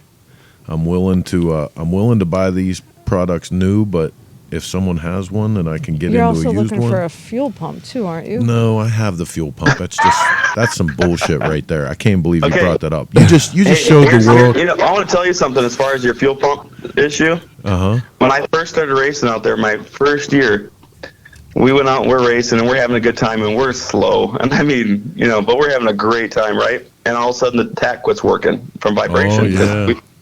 And Warner Riley walks up and says, "What kind of racer only brings one tach?" The broke kind? Yeah, exactly, the broke kind. But what kind of racer only brings one tach? And it's Warner Riley. I mean, the guy went like 213 on Ironhead in 1970. You don't talk back to him. You can't dispute it. I mean, he's right. Oh, if Warner Riley That said racer some only shit has like one fuel pump. if Warner Riley said some shit like that to me about running 15 different events at Sturgis before he could kiss my ass. Yeah, I was lucky to have one fuel pump. I was so happy I got that fuel pump on the way out the door. I didn't even try to start the bike. I was like, "Look, we'll do it in Sturgis." Yeah, and it didn't work. I completely get it. I still get grief. People don't realize how much of a shoestring budget we race on. The fact that we race 3 different bikes, the experienced bike and the sister's bike and then my bike, and my bike kind of gets put off. People don't realize last year I set that record last year on used head gaskets. Yeah. Hey, and that's funny you bring that up because how many people that race are in the same boat? I mean, I drag raced for years. Me and a friend travel over the country, and we were a street class drag racer. We did amazing, but like you literally do this from the skin of your teeth. Like it's crazy how you make it to where you're going, and you wonder if you're going to be able to run. Yeah. And when people don't realize how important when it comes to even the tiniest sponsor, what it can do when it comes to racing. Oh my God, $50 is a huge amount. It's huge. And when you consider that experience bike, they don't charge you to ride that Right. bike. Mark, if you show up with your gear, the proper safety gear, and you pay your entrance fee, you can ride their Right. bike. Like and they don't expect you to contribute at all. Right. I think people should. Yeah. I think that just should be a given. Some sort of That would be donation great. should be made. Please buy a T-shirt. Yeah, right. Help out in Please some buy way, a please. $20 T-shirt. But the other big part of that though is, yes, we'd love to have sponsors. I have a list of sponsors that people that have helped out. That Just we people. read off. But the other thing is, people think that I can't do it because I don't have a big budget. Come hang out with us for a week. You'll realize you don't have to have a big budget to have a. I'm not going to be the. I'm not going to. Al Lamb is a very good friend of ours, and Al, his wiring harness and computer's worth more than our truck, trailer, and all 3 bikes combined. I'm not going to compete with him. And Hero's bike has got to be worth I don't even know how much his is worth. I'm not going to compete with them, but we're out there setting records and having a great time. I have 3 number 1 plates. Yeah. And But on a shoestring budget, Ashley has her first one. But And we dude, have- that's and we have a third my bike that we let favorite other people thing. ride.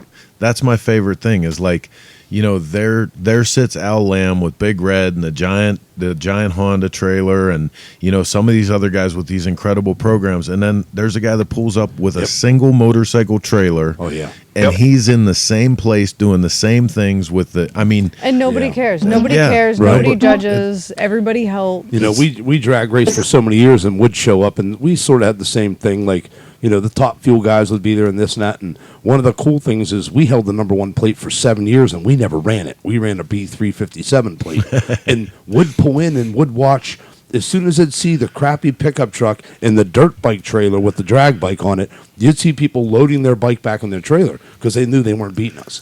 So, and like you said, and we had no budget. They have a picture of us sleeping under the pickup truck in the rain in Erie one year because we didn't have money for a room.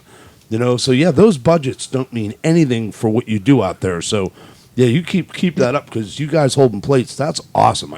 Like to see that makes me feel like it's time to go to Bonneville, make it there, and support somebody like you. You know what I mean? Oh, it truly is. It truly is. And the thing is, Bonneville, I believe it weeds out the people that might want to find excuses. Oh, well, the salt's bad and this and that and whatever. If you want perfect conditions, go indoor go-karting with your little sister. That's right. Your 4-year-old little sister. Yeah, go roller skating.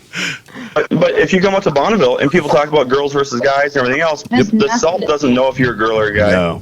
And you come out there and race, but if you want perfect conditions, if you want this and that, go indoor go-karting. Go rent a golf cart and do something with that. This is Bonneville. It's where the Titans go to play. Yeah, that's it too.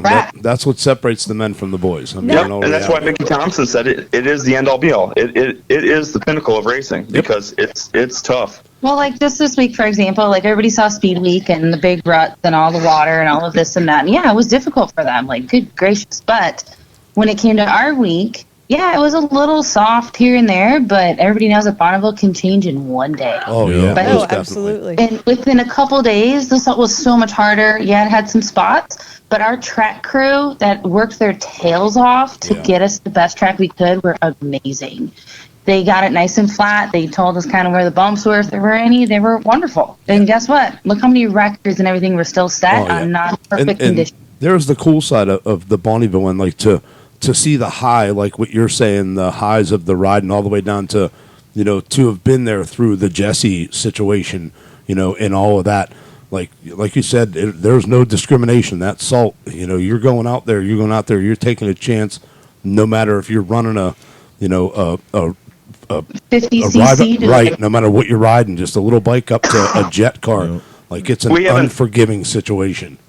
We haven't talked a lot about the Jesse situation amongst ourselves, but when Sunday night when we were sitting in the Legends event, Jesse texted Ashley, "Congratulations on your record, girl," because we were friends. You go, girl, and all that stuff. And then she texted me. We texted back and forth a little bit, just some stuff. And then I said, and we knew that they were running. They kept it kind of quiet. We knew they were running. I said, "How's it going?" Because she wanted Ashley and I to come up and help. And I wanted Ashley to race at Bonneville, and she said they were working gremlins out of the car. Yeah. And I said, good luck. But then we found out the next morning, and I had to, I pulled Ashley aside and said, I don't want you making a pass. Get your head in the game because she's balling, Right. And now she's crying right now.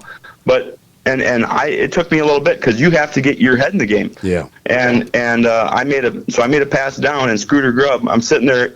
I have to wait for the truck and trailer to pick me up at the end of the course, and it's like you're sitting there like 15, 20 minutes because you left the line at 150 miles or 140 miles an hour, and they left the line at 30. Yeah, right. So you sit there and wait. You're gonna be a minute. And Scooter texted me, 146, congratulations, which he knew was a record for me. And I said, and I texted him back. I said it was something, that one was for Jesse because he knew also. And then my return run, it was the scariest ride I've ever had in my life. The bike shook so hard. I shook so hard I couldn't read the tack because on that end of the track it was very rough. Yeah.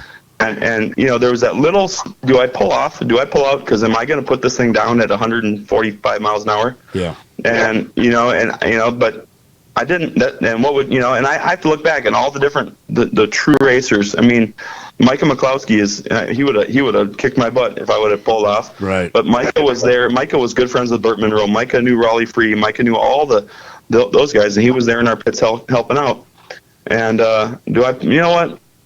Real racers, they, and it's part of the game. We know the risk, and it is. As far as that, it is what it is. But and that's why I said, if you want something perfect, go karting. Yeah, and for her to, like you said, Ashley's crying, and like we had said before, Jessie knew the risk, was doing what she loved, and made such an impact on so many people that she may be gone physically, mentally, she'll always be with all of us. No questions asked. So. Oh yeah, and she wouldn't want us to stop. No, not at all. Haunt us in her sleep if we did. Right. For sure. She was a huge influence on lots of people. So I want to go back for a second because you guys just kind of went fast over the Micah McCloskey thing. What is this? The second year now that Mike has been working with you on the team? Oh no, he's been a Beal brother for probably longer than I have been. I thought maybe He's been there forever. Really? So in that list when you're talking about the different people that you're around and are helping you out and stuff, like Micah, Jesus, it blew my mind. It blew my mind to meet him. Yeah. How when we pitted next to Pete and Jackie Hill last know, year? I mean, hello. dude.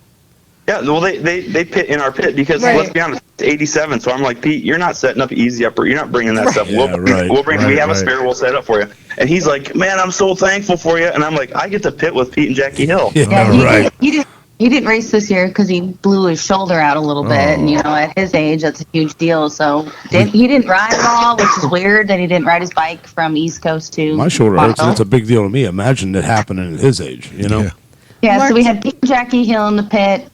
We had Micah McCloskey. We had Line Weber, Justin Line Weber Cams. Nice. We had Paul Moyer. Paul Moyer, he's one of the original Beal brothers. He's actually Tom's cousin-in-law, let alone Tom. Hillbilly. Yeah. We had Hillbilly.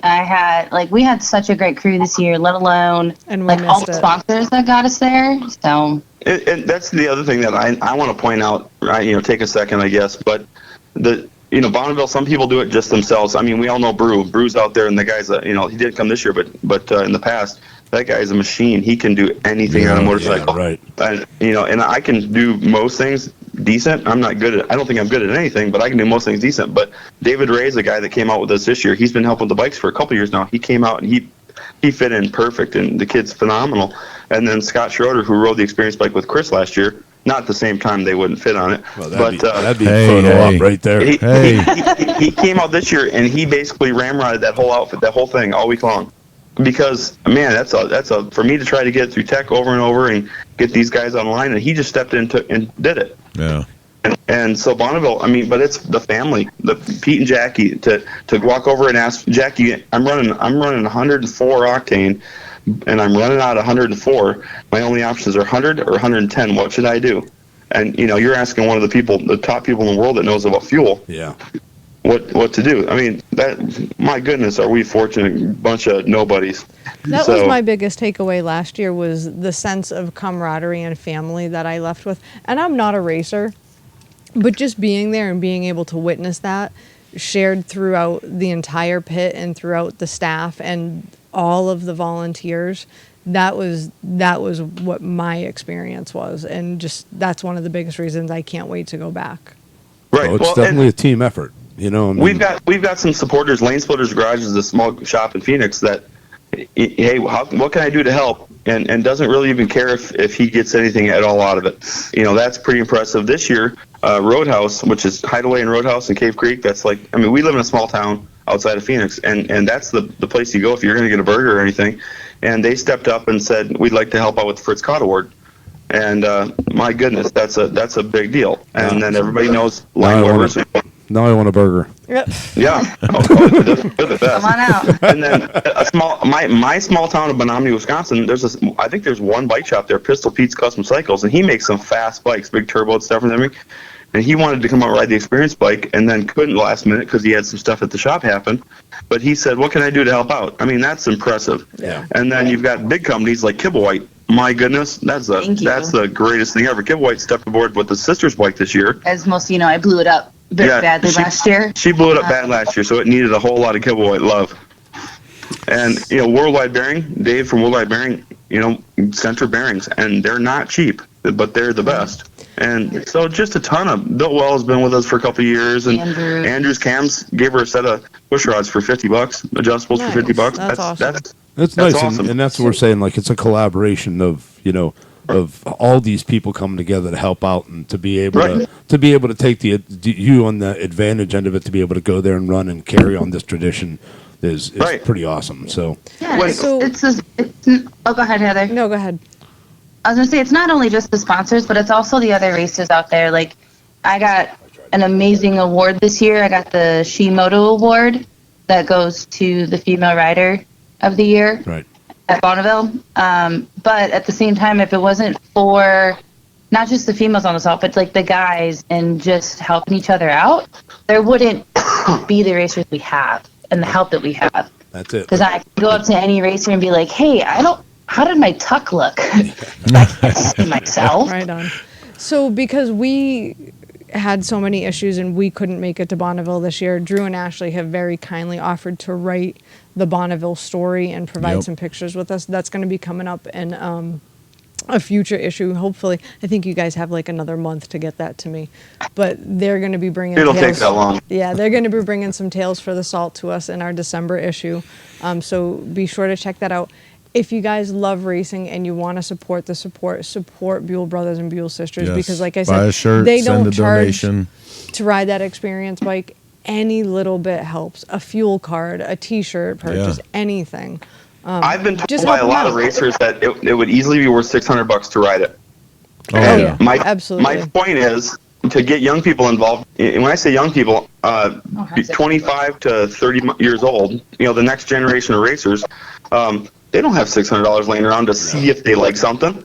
Yep. But And this could so even be you a can't charge bucket them. list. Yeah, this could even be a bucket list for somebody too. Like, there's no reason to not support this. My bucket list now is that cheeseburger. Yeah.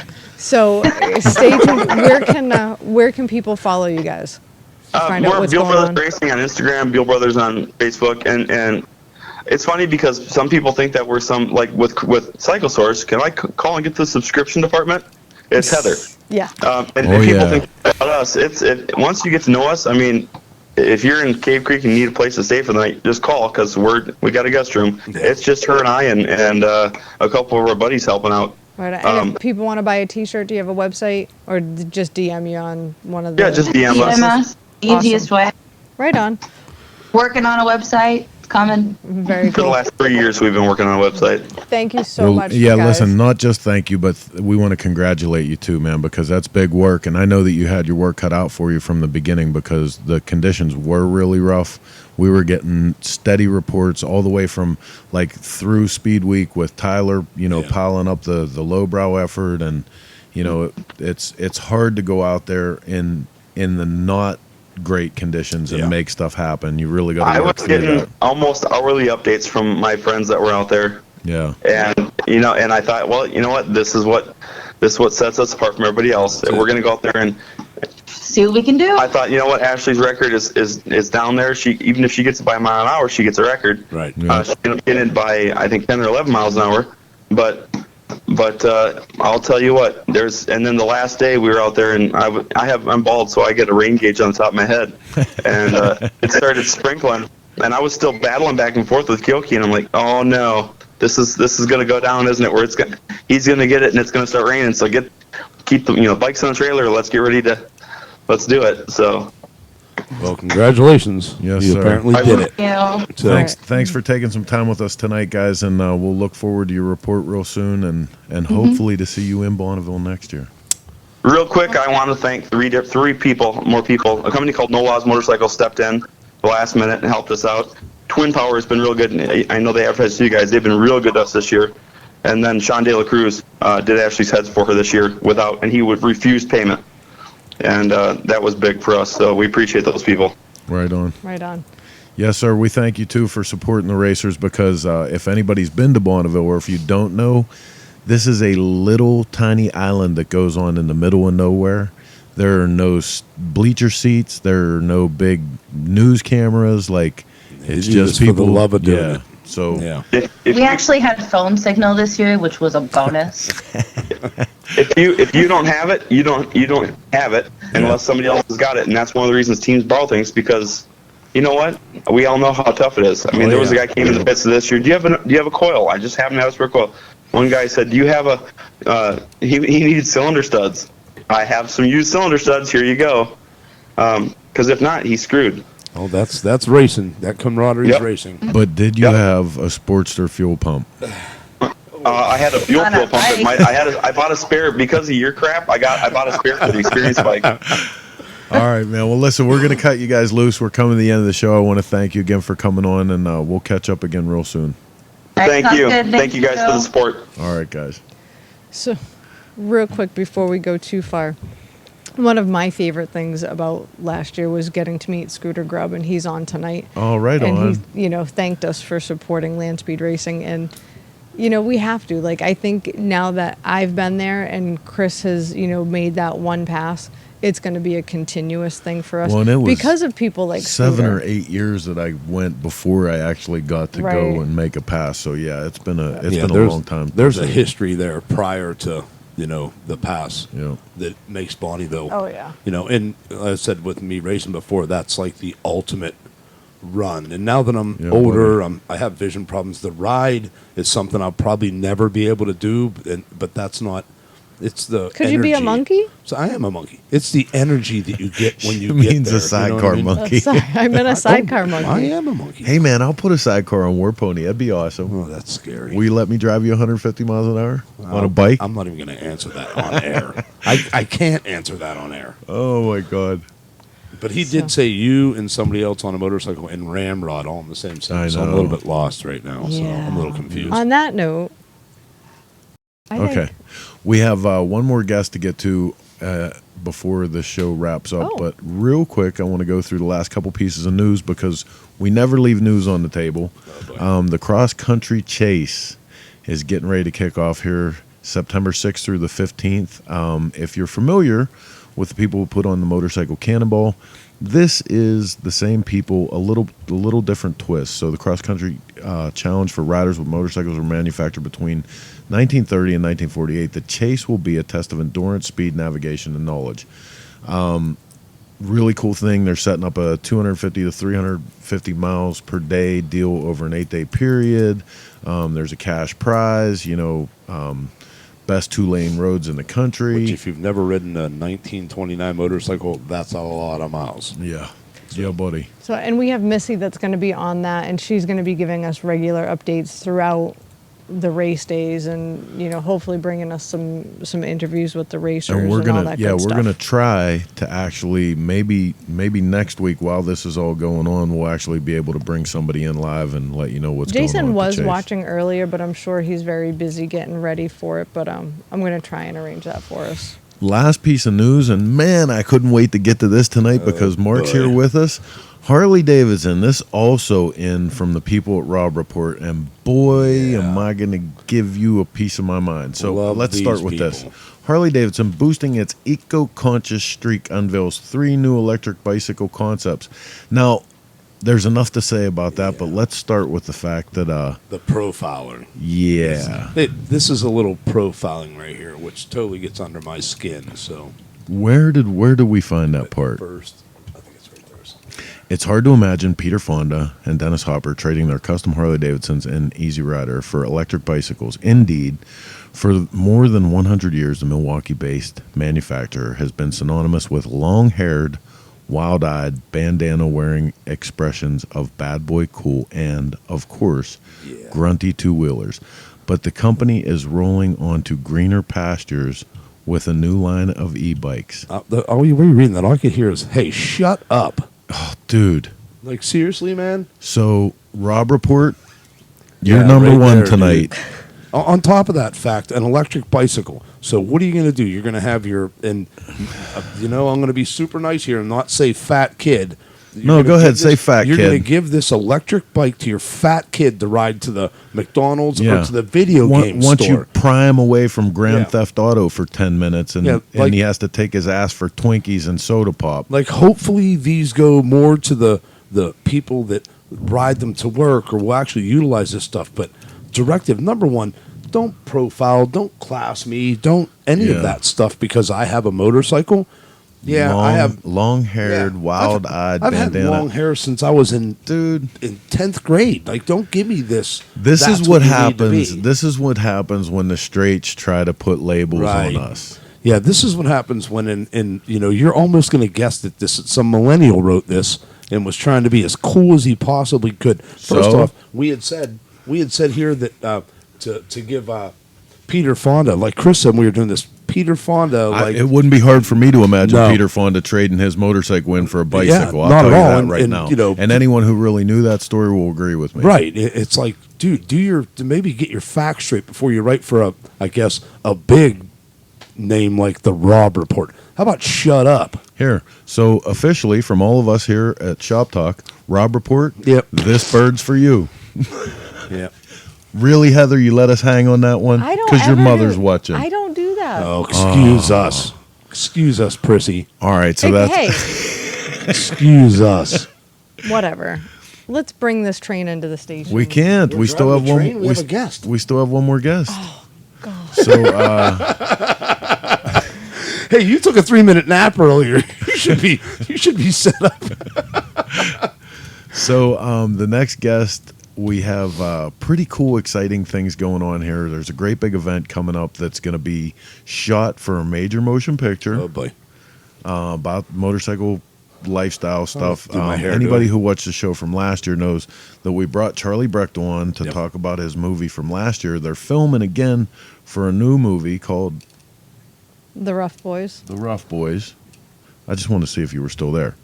So it was another 3-minute nap thing. Hey.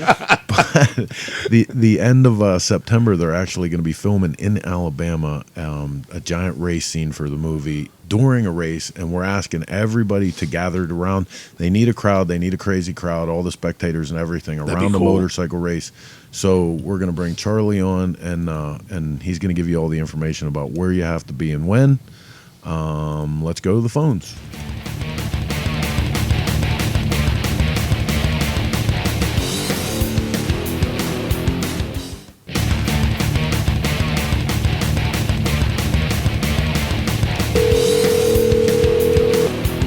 Hey, brother. Charlie, what's up, man? You're live on Shop Talk. How you doing, man? Of sorts. Yeah, I was just in Walmart, man. I went and got my little grandbaby some toys. I got her a little ball. And got her one of them little things you push the buttons and it says A, B, C, D. She'd be 2 years old in October and she's already knows all her colors: blue, green, yellow. Right on. Yeah. Isn't that cool? Isn't that cool I'm gonna stuff? put a guitar in her hand before it's all over with, dude. Right. Yes, sir. So yeah, man, we got this big race. We're gonna fly. A whole bunch of us are flying in September 12th over to Dothan, Alabama, with Barry, and we got Jay Allen and Dave Perowitz, and man, we got all kind of people. You guys Athena, are coming, and Barry. man, yeah, Athena's coming, and I want to send some love out to Florida right now, man. That hurricane, Yeah, boy, dude. looks like it's gonna miss them though. So I mean, but it's still gonna. Hopefully, huh? Even if it misses them, it's still gonna be hard. Oh time. yeah, man. You know, I was in Hurricane Betsy when I was like, I don't know, 70. That's when LBJ was the president. That's whole you know. But yeah, I mean, I was in Betsy, and I missed Katrina. I was booked. I was booked to play the Steel Pony with Joan Jett and 38 Special, and 2 weeks before we were ready to go out there, man, that Katrina hit, and that was the end of that. Boy, Steel Pony still hasn't come back from that. You know, but anyway, the race, man. We this guy in Cottonwood, Dave Price, who owns the racetrack. Barry introduced me to him, and I asked him how much to rent the place, and he said, "Oh, I don't rent my place out." I go, "Wait a minute." Barry said, he goes, "No, I want to talk to you about doing a real race, and get your cousin Rockstone, Bandito Rockstone, and some of them guys, and I'll give you some money." As soon as he said, "I'll give you some money," I was in. I was in with 2 feet. 2 feet, both in. And so we got real racing. We bought a bunch of nitro. And the races, it starts Friday and then Saturday. And then what we're going to do is film as much stuff as we can. And we do have a lot of people coming. I mean, but we want more people to come. But we got a lot of people coming. The Booze Fighters are coming. Of course, a lot of the Banditos. People are coming from Australia. Robbie's going to race, you know, the guy that owns the Indian from Milwaukee, Indian Metro. He's supplying a dark horse motorcycle for me. And I asked him if we could airbrush it. You know, I told him, man, I'll throw some money on you, get the bike, whatever. He goes, no. He goes, I got a guy that can wrap it. And so I sent pictures to this guy, Dago, in Louisiana. He did all the airbrush on my Voodoo bike. I don't know if you ever seen the Iron Voodoo bike, but I mean, the guy's an amazing airbrush guy, right? So I sent them, you know, John Lee Hooker, Willie Dixon. I sent the pictures to you. I mean, you know what I'm saying, right? I mean, he did an amazing job. So we're going to shrink them and put them all over that bike, man. So, man, I just did something pretty cool. I took American Blues, and I took the first American bike and put them together, and guess what they both do, Chris? What? Hum. You know, back in the day, the plantation owners didn't want nobody singing no words because they didn't know what they were saying. So they told them you can hum because they still wanted them to work faster. So they went, right? Yeah. What's a motorcycle do? So, hey, man, that's the soul of them two things. And I just put them both together. So we got some magic. And I guess this time we kind of got the acting thing down a little better, too. You know, from the first movie. I mean, the first movie was like putting a bike together and none of us knew, hey, what's that over there? Well, that's a carburetor. Give it to me. Well, Give me some crazy glue. let's take a minute and set the scene for everybody if they missed all this from last year. So Rebel on the Highway, we had you on the show, and like everything from the casting to the storyline, man, like it was so great because earlier we were on the phone with Buck and we were talking about how our motorcycles a lot of times mark that place and time and the relationships we have with each other. But what you guys did with this movie, it was so perfect because the characters, Nicky Boots and Barry, and like these guys that like you caught this moment in time. Tony Pan, first freedom fighter, and I thought he was perfect playing God. And I thought it was perfect. I thought this was the best thing that could happen. But as soon as you wrap on that, you're into the second one. You're into Rough Boys now. I'm going to do 3 of them. The next one's going to be Rough Girls, and we're going to we'll get your girl in there too. It's going to be where they're trying to find Good Time Charlie to save Miss Gloria's property. And you know, after that, I'm really thinking about sitting down, and I would really like to do a movie on Miss Gloria and get some actresses and get her to sit down in a chair and just tell her whole story. Yep. And then use that in the movie, like, you know, when we got one of the actors, girls, when she's younger, and it's her voice going, and then I got on my bike, and then maybe have a little piece. I mean, that would be like the Fastest Indian, man. I mean, yeah, absolutely. But let me tell you, story's insane. Well, this is the thing, you know, you and us guy like me. I heard you talking about they always try to put us in some shit, you know, and make us out to be. Always trying to categorize us, Yeah. So anyway. You know, well, I'm an us guy. I mean, I grew up around us guys. You know, my grandfather was a Galloping Goose in New Orleans. You know, my uncle's an Oakland Hells Angel. My cousin's a Bandito. But I mean, I know the real guys. So I would be kind of stupid for me to make a movie and Good Time Charlie's some tough guy walking around beating everybody up. Right. Yeah. That shit would not work. You know, and that's what pisses those guys off. You know, they're the real guys, and you're going to want them to come in the theater or sit at home and watch something that they're knowing that, you know, that guy just got a bike yesterday. Yeah, I mean, you know what I mean? You don't want them to know it isn't real. Yeah.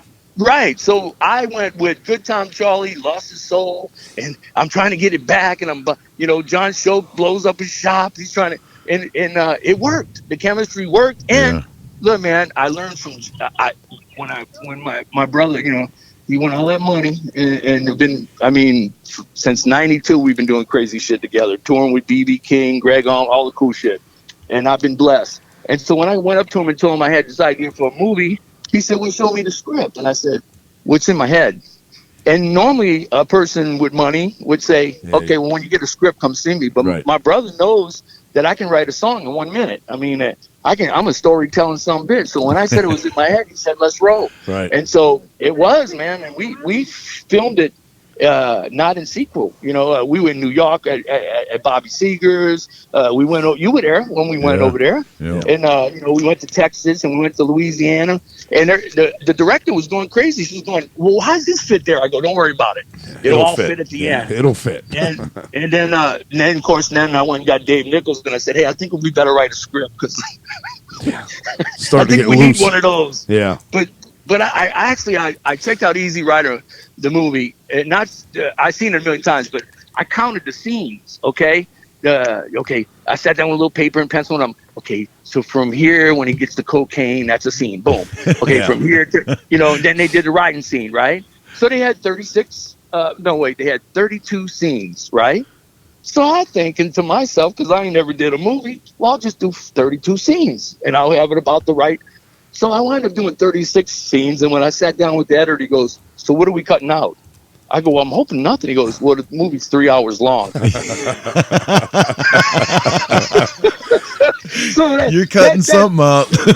so that plan didn't work. Yeah. But so we cut like an hour out of the movie, man. I mean, and there was some good parts. It was like, Yeah, I guess if You you know, think it's like- about it, in Easy Rider, there was probably like 70 scenes filmed, Yeah, right. and they used Right, 36. right. Yeah. yeah. So that's why I got Dave Nichols to write it, because Dave, he's got some history in, Hell's Angels on Wheel with Dave Nichols. I mean, with Jack Nichols, and Yeah. hey, Dave Nichols, Jack Nichols. Maybe they're related. Something's going on there.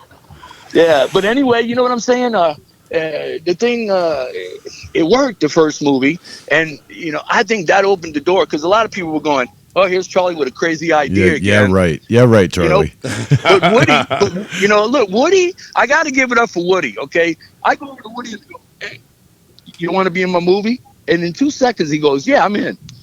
Yeah. And I had no idea that an hour before that, he was talking to Tom Berenger about some movie, and he goes, "Nah, I'll promote it, but I don't want to be in it or anything." Yeah. But when it comes to me, he just jumps right in with both feet, man. It's like, I'm in. And he's in this second movie, man. He plays a villain, and different story, but same thing, man. I'm putting the American blues and American motorcycles together, and I'm going with the John Wayne theory.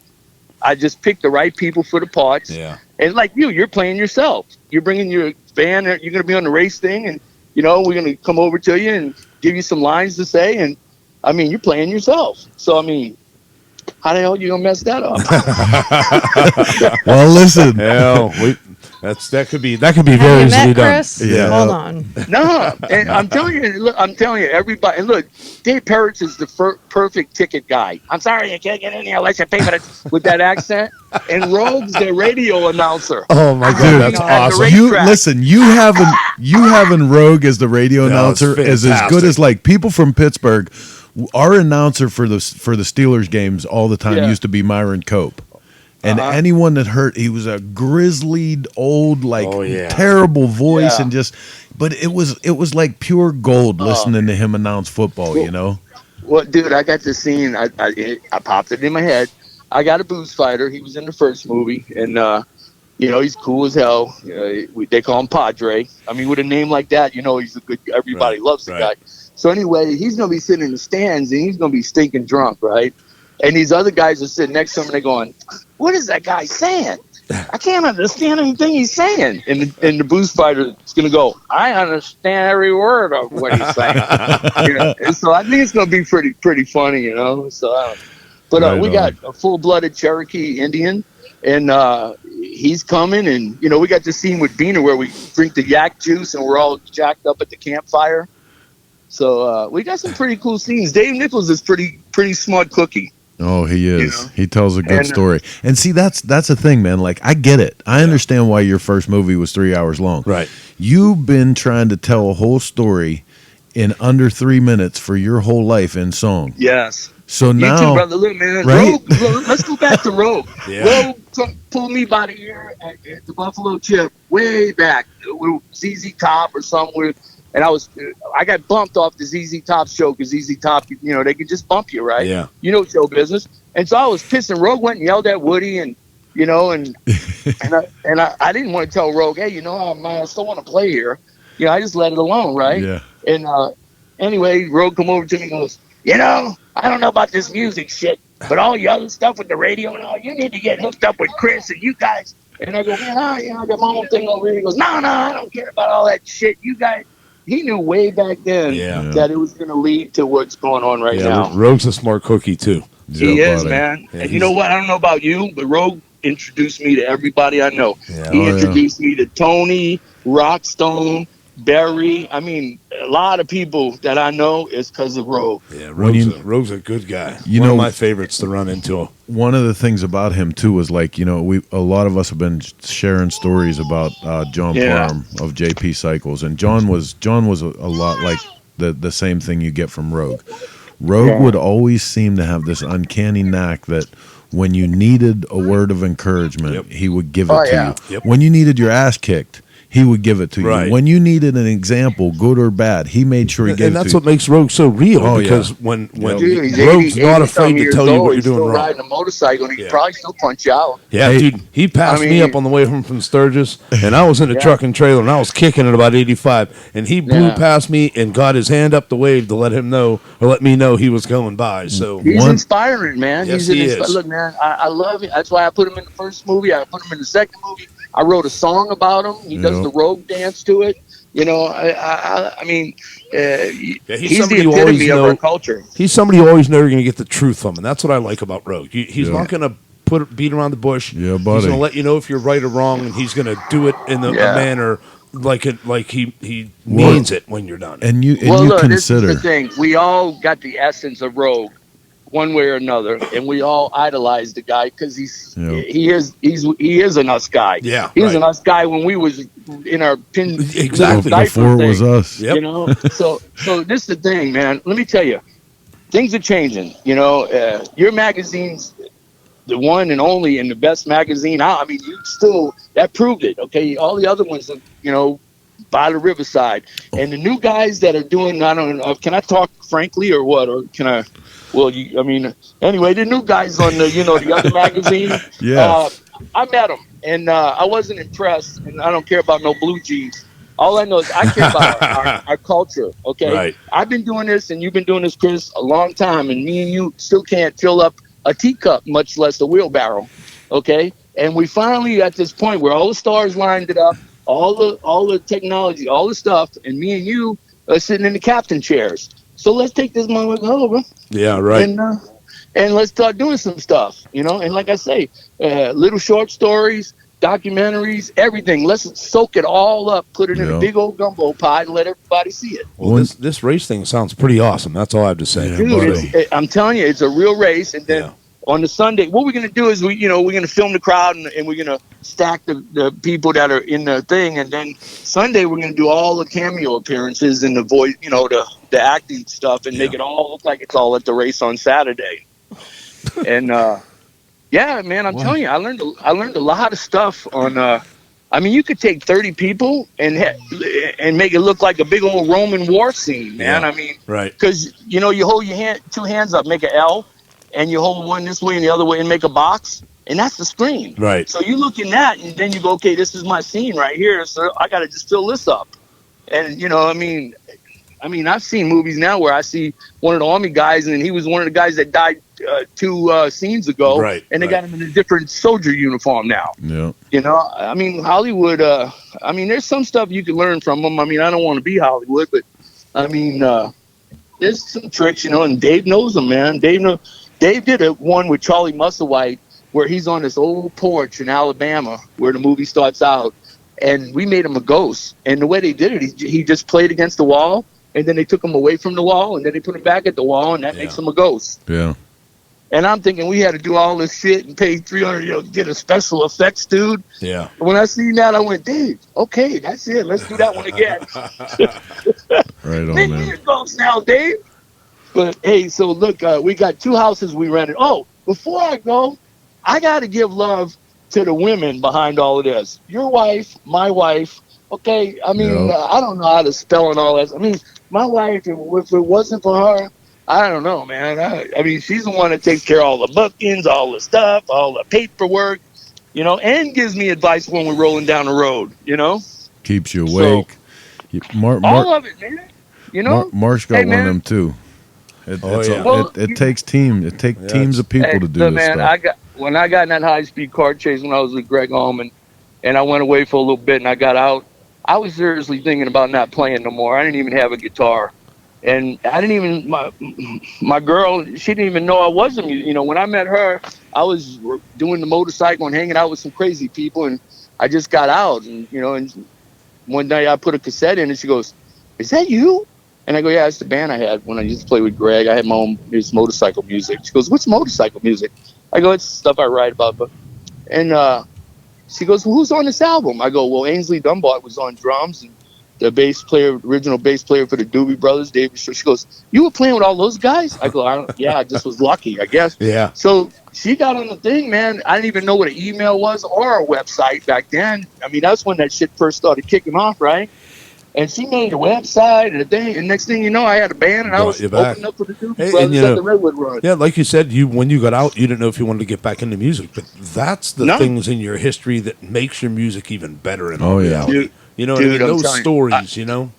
Well, let me tell you, and Chris knows it. That guitar has brought me all over the world. Oh, man. yeah. Mm-hmm. Yep. I call her Sweaty Betty. She's a telly, Yep. Fender telly, and I love her to death. And she's brought me all over the world, man. I mean, that's what it ain't. It ain't me. It's they wanted to hear that guitar. Right. You know, I mean, Yeah, it pulls it and, out of you. Yeah, and while I'm there, I get to meet all the motorcycle people and ride motorcycles, and Right. you know. But that guitar, I mean, what a guitar is how it got me doing these movies. I mean, look, man, Deacon Jones passed away right when we were finished. He never even got to see the movie finished, right? Yeah. And he was Freddie King's keyboard player, and my mentor, you know, and he's the one that got me playing with Hook and everybody, with John Lee Hook and everybody. But you know, let me tell you, it's so cool to have him on film. At least we got him on film, playing the organ, playing, and now Uncle Benny. He's in the second movie. We got him with Charlie, and man, what a chemistry between Charlie Musselwhite. Oh, that's another thing.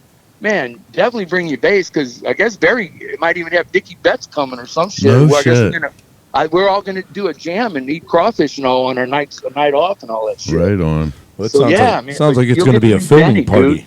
dude. I think Benny's coming too, man. You get to meet Benny. He's the last of the Freddie King band, man. He Right. just turned 80 years old. Nice. You know, tell me that he was at the poker table when they opened up for Grand Funk, and Freddie kicked the shit out of Mark on the poker table, and he went up and wrote "We're an American Band" up all night with Freddie King.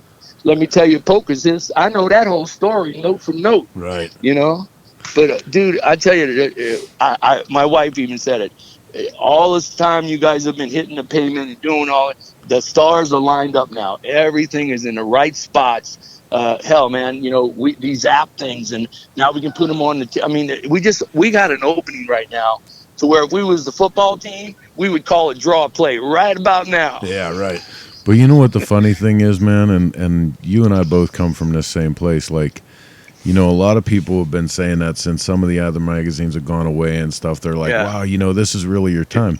No, baby, it's been my time for 22 years. Yeah, it's like, no, that's why you don't, dude. You didn't hear the way I told. I said that. I said the other ones are going by the wayside. Yours ain't. Why? Because yours was kicking it. Yours was better than theirs when they had the money. You know why? Because in all reality, there wasn't a corporate end to this. I mean, this was from the heart.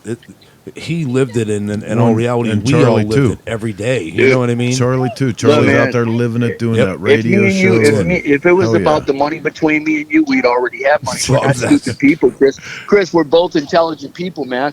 I mean, I never went to school, but I'm street smart. You know what I mean? Right. And you got that stuff down. You got CNN and stuff. I mean, Fox News over there with all the cool stuff you got. You know? And but look, I really want you to do these tours with me. We're gonna bang a bunch of theaters, man, and I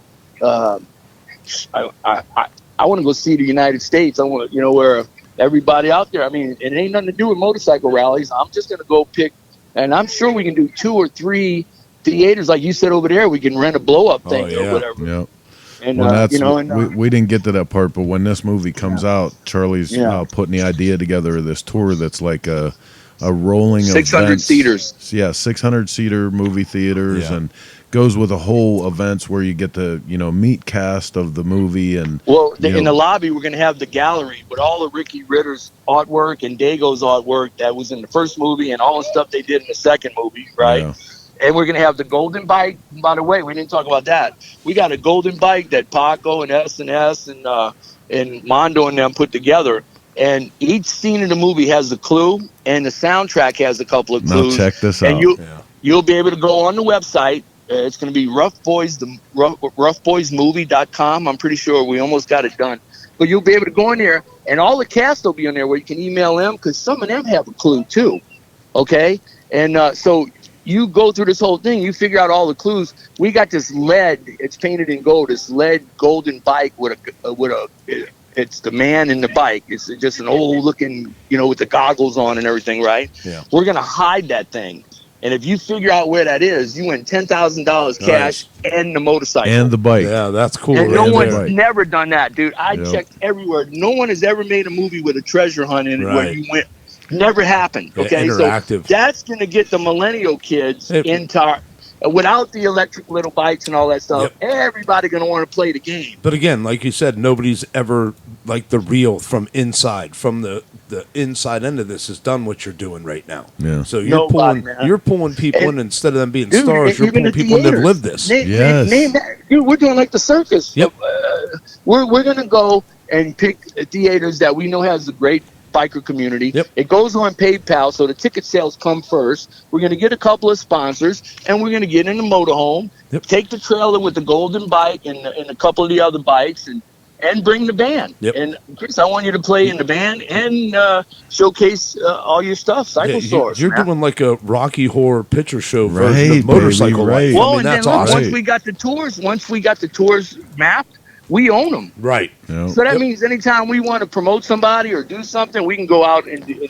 Everybody's going to want to see us again. They know who we are now. You're paving So- the road for yourself in all reality. Yeah. Yeah, So it's anyway, working out I got my girl, and we're going to go bowling now. we're going to go beer and bowling. Right on. And I got my 2-year-old. Well, she ain't 2 yet, but she's getting there. My little kookadoo. And they go, why'd you name her Kooky Doo? I go, I don't know, but she just is a Kooky Doo, and I'm a nicknaming son of a bitch. so hey, look, I'll start sending you. You know what? You should come and lay one of the songs with us. That way, I'm gonna see if I can work that out when we come back from filming. Maybe I can fly you out to the studio and you can lay a song with me for the soundtrack. Right on, man. I'd love Okay. to. I'd love to.